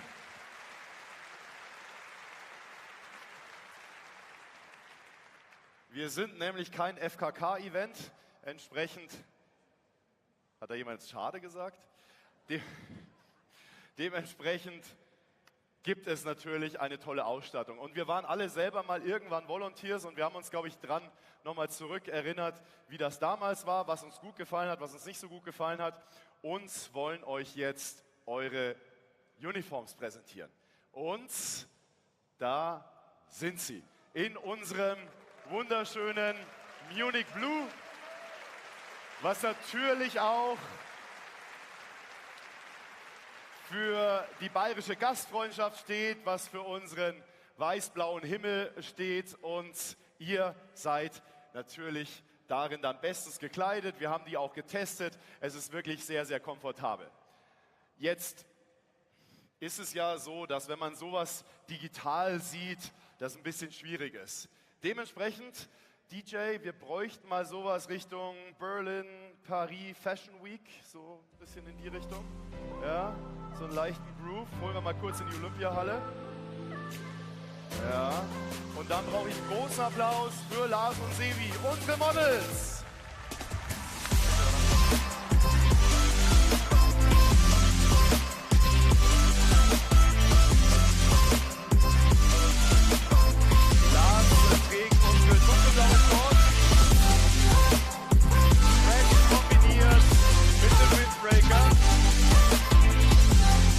Sehr gut, Jungs. Viel besser als bei Heidi. Bitte noch einmal drehen, damit es alle sehen. War ein Scherz, aber ihr macht auch alles mit. Super. Also, eure Uniforms. Was ihr vielleicht auch seht, es gibt verschiedene Versionen. Eigentlich hoffen wir ja alle, dass wir die Jacke gar nicht brauchen, außer vielleicht, wenn es ein bisschen kühl in der Olympiahalle ist. Aber draußen Sommer und hoffentlich eben nur die T-Shirts und vielleicht die Shorts, wer Beine hat, um das auch zu tragen. Was ihr auch seht, ist, dass die Jungs hier ihre eigenen Schuhe anhaben. Auch da haben wir uns überlegt, was macht am meisten Sinn. Schuhe ist echt ein schwieriges Thema, das wisst ihr sicher auch aus Erfahrung oder die schon mal dabei waren. Unsere Entscheidung war, wir stellen keine Schuhe, ihr nehmt eure bequemsten Schuhe, um gut durch diese 11 Tage zu kommen. Könnt euch die frei auswählen, gibt auch keine Farbvorgaben, außer dass sie halt sauber und ordentlich und ohne Löcher sein müssen. Also, unsere Ausstattung für euch, ihr werdet richtig gut ausschauen.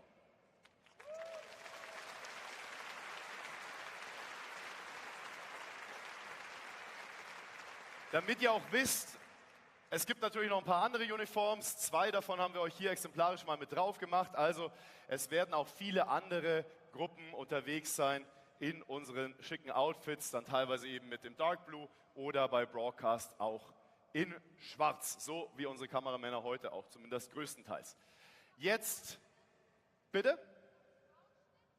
Es ist, das ist eine sehr gute Frage. Auch das haben wir probiert. Es ist ein Unisex-Schnitt, aber wir haben eine sehr, sehr gute Marke, keine Angst. Und unsere Mädels im LOC und unsere Langzeitvolontiere haben uns das alles getestet und es wird euch passen. Versprochen, versprochen. Ja? Ansonsten dürft ihr euch direkt an mich wenden. Meine E-Mail habt ihr ja, ne? Okay. Gut. Was uns da auch beim Design so ein bisschen getrieben hat. Deswegen jetzt nochmal kurz die Zeitreise. So sah die Olympiahalle 1972 aus. Voll war sie und bereit für die Turnwettbewerbe. War relativ leer damals noch da im Infield, wie ihr sehen könnt, aber proppenvoll auf den Rängen. Und wir fangen deswegen da an, weil wir euch auch nochmal zeigen wollen, warum wir relativ viel Arbeit auch in diese Uniforms gesteckt haben. Weil 1972 war viel Design. Die Architektur, Ottel Eicher sagt euch sicher was, die Piktogramme, aber eben auch ganz, ganz viele Designansätze bei Waldi, dem ersten Maskottchen, und auch bei den Uniforms damals, bei der Bekleidung, für alle Einsatzgruppen, auch damals für die ehrenamtlichen Helferinnen und Helfer. Und deswegen jetzt nochmal ein bisschen Modenshow. Hier kommen Dominik und Toni und die zeigen euch jetzt, wie es damals aussah, vor 50 Jahren. Bitteschön.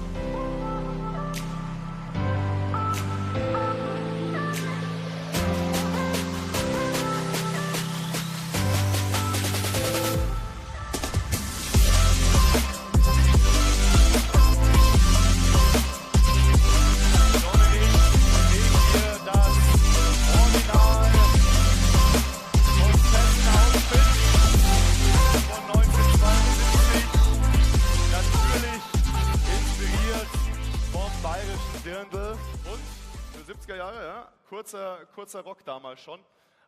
Das also nochmal gegenübergestellt. 50 Jahre Zeitunterschied und ich hoffe, unsere Uniforms müssen sich da nicht verstecken.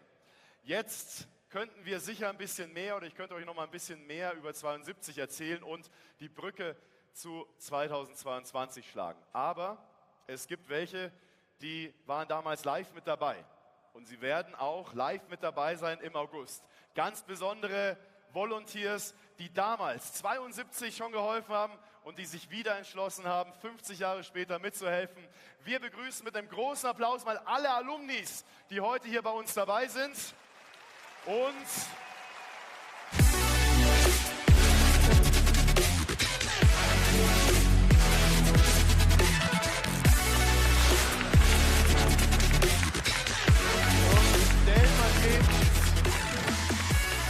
mit nach vorne ins Licht. Stellvertretend haben wir 3 unserer Alumnis, also unserer quasi Langzeit-Volunteers, nochmal mit da. Barbara, Axel, Walter, herzlich willkommen. Schön, dass ihr da seid und es ist eine große Ehre für uns, dass ihr euch wieder entschlossen habt, ehrenamtlich zu helfen. Barbara, lass uns mal kurz Zeitreise gehen. Wir schauen uns auch ein paar richtig schicke Bilder von euch an. So sahen damals die Akkreditierungen aus. Ja, da sieht man schon die 70er Jahre ein bisschen durchscheinen. Wenn du jetzt nochmal hier die Bilder siehst und diese Bekleidung von damals, du warst ja auch Hostess. Was ruft das in dir hervor, Barbara? Ja, ich war damals Hostess und ich muss sagen, es war für uns, München lebte von der Olympiade und ich war total stolz, dass ich war noch im Gymnasium, ich war total stolz, dass ich Hostess sein durfte. Ich bin natürlich genauso stolz, dass ich jetzt wieder dabei sein darf. Ja, und wir sind wahnsinnig froh, dass du dich wieder entschieden hast.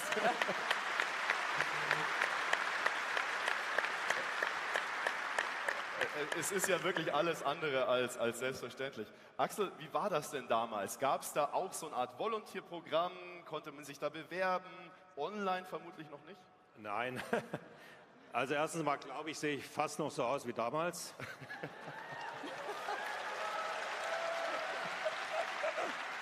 Habe ich Gott sei Dank nicht viel verändert. Nee, bei uns hing in der Schule ein Zettel, München. Ich bin also kein Münchner und Barbara habe ich auch nicht während der Olympiade kennengelernt. Aber da hing ein Zettel, man soll sich bewerben und München war schon immer meine Traumstadt. Ich komme aus der Nähe von Stuttgart und dann habe ich mich beworben und die habe ich genommen. Und damals hieß das auch nicht Volunteer, wir hatten den Namen Helfer. Also ich war verantwortlich im Olympischen Stadion, also im Olympiastadion, aus irgendeiner Druckerei, ich glaube, das war noch so Hektografie oder so wie immer, haben wir den Kommentatoren, die hießen auch nicht Journalisten oder Reporter, sondern Kommentatoren, die Ergebnisse zu präsentieren. Und es hat richtig Spaß gemacht, weil 50 Jahre später wieder mit Also dabei. München war toll und wir haben uns dann kennengelernt. Und Barbara hat dann gesagt, Mensch, wo wir das gesehen haben, wir machen da mit. Ganz einfach, deswegen sind wir heute da.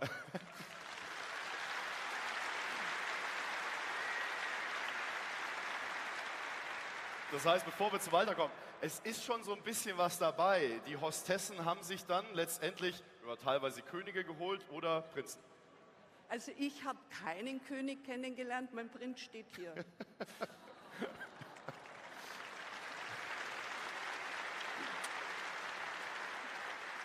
Ja, ganz besondere Geschichten, die ihr mitgebracht habt. Walter, du auch, denn auch bei dir war die Motivation wieder da. Erzähl kurz, wie hast du 72 erlebt und warum 50 Jahre später wieder? Ja, ich wurde damals eingeteilt hier für die Regattaanlage und war ja alles genau eingeteilt, für die VIP zuständig und für die Reporter und für die Pressebühne. Ja, und da habe ich natürlich die Chance gehabt, viele Leute kennenzulernen. Ich habe die Wettkämpfe, kommen glaube ich gleich die nächsten Bilder, aus nächster Nähe kennenlernen dürfen. Und das hat mich natürlich tiefst beeindruckt. Kennenlernen, gut, ich habe damals das Fürstenpaar von Monaco kennengelernt, sage ich. Wobei gehofft hatte ich, dass die Caroline dabei ist, aber die war damals leider nicht dabei. Nur die Steffi und die Stefanie, die waren mir zu klein noch zu der Zeit. Also habe ich das eigentlich im Prinzip schon wieder vergessen. Was mich natürlich freuen würde, ich bin jetzt dieses Jahr wieder so eingeteilt, also auch wieder an der VIP oder beziehungsweise Guest-Management. Ja, und sollten die Nachfolger kommen, da würde ich mich freuen. Und mein Anzug hängt noch im Schrank, ich kann ihn noch mal anziehen. Wir werden mal...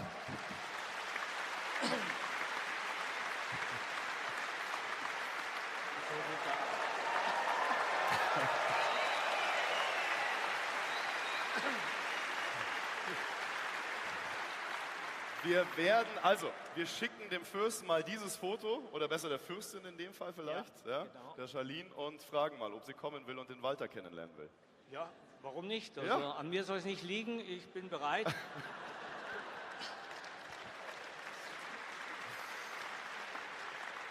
Barbara, jetzt habt ihr viel Erfahrung damals gesammelt, ihr habt euch entschieden, wieder mit dabei zu sein. Gibt es denn irgendwas aus eurer Schatztruhe, was ihr allen, die zum ersten Mal dabei sind, nochmal mitgeben wollt auf dem Weg? Also ich würde sagen, A, Begeisterung für Sport, dann Teamgeist vor allem und andere motivieren und begeistern können und vor allem das olympische Motto, dabei sein ist alles. Und ihr seid dabei,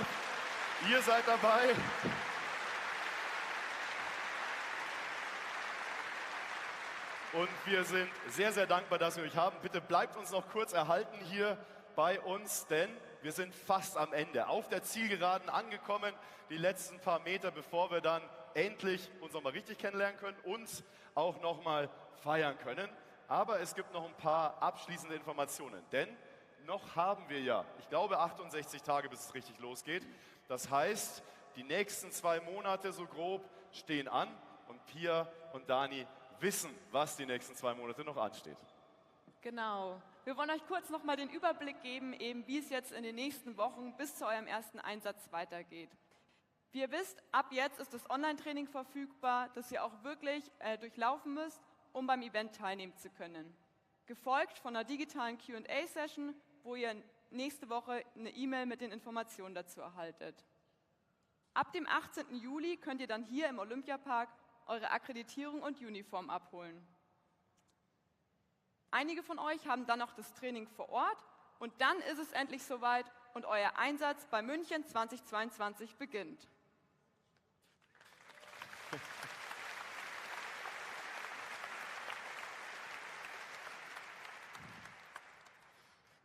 Ja, dann will ich von meiner Seite aus auch nochmal sagen, ich freue mich riesig.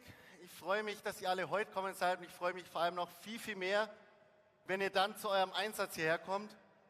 Flo, ich hoffe, das ist in Ordnung. Ich würde nochmal alle kurz auf die Bühne holen, unser Team.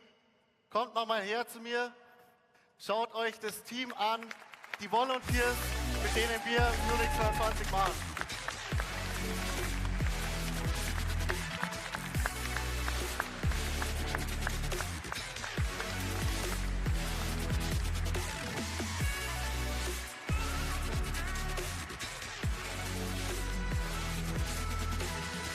Ja, schaut es euch gut an, die unterstützen uns, ohne die wäre das alles gar nicht möglich.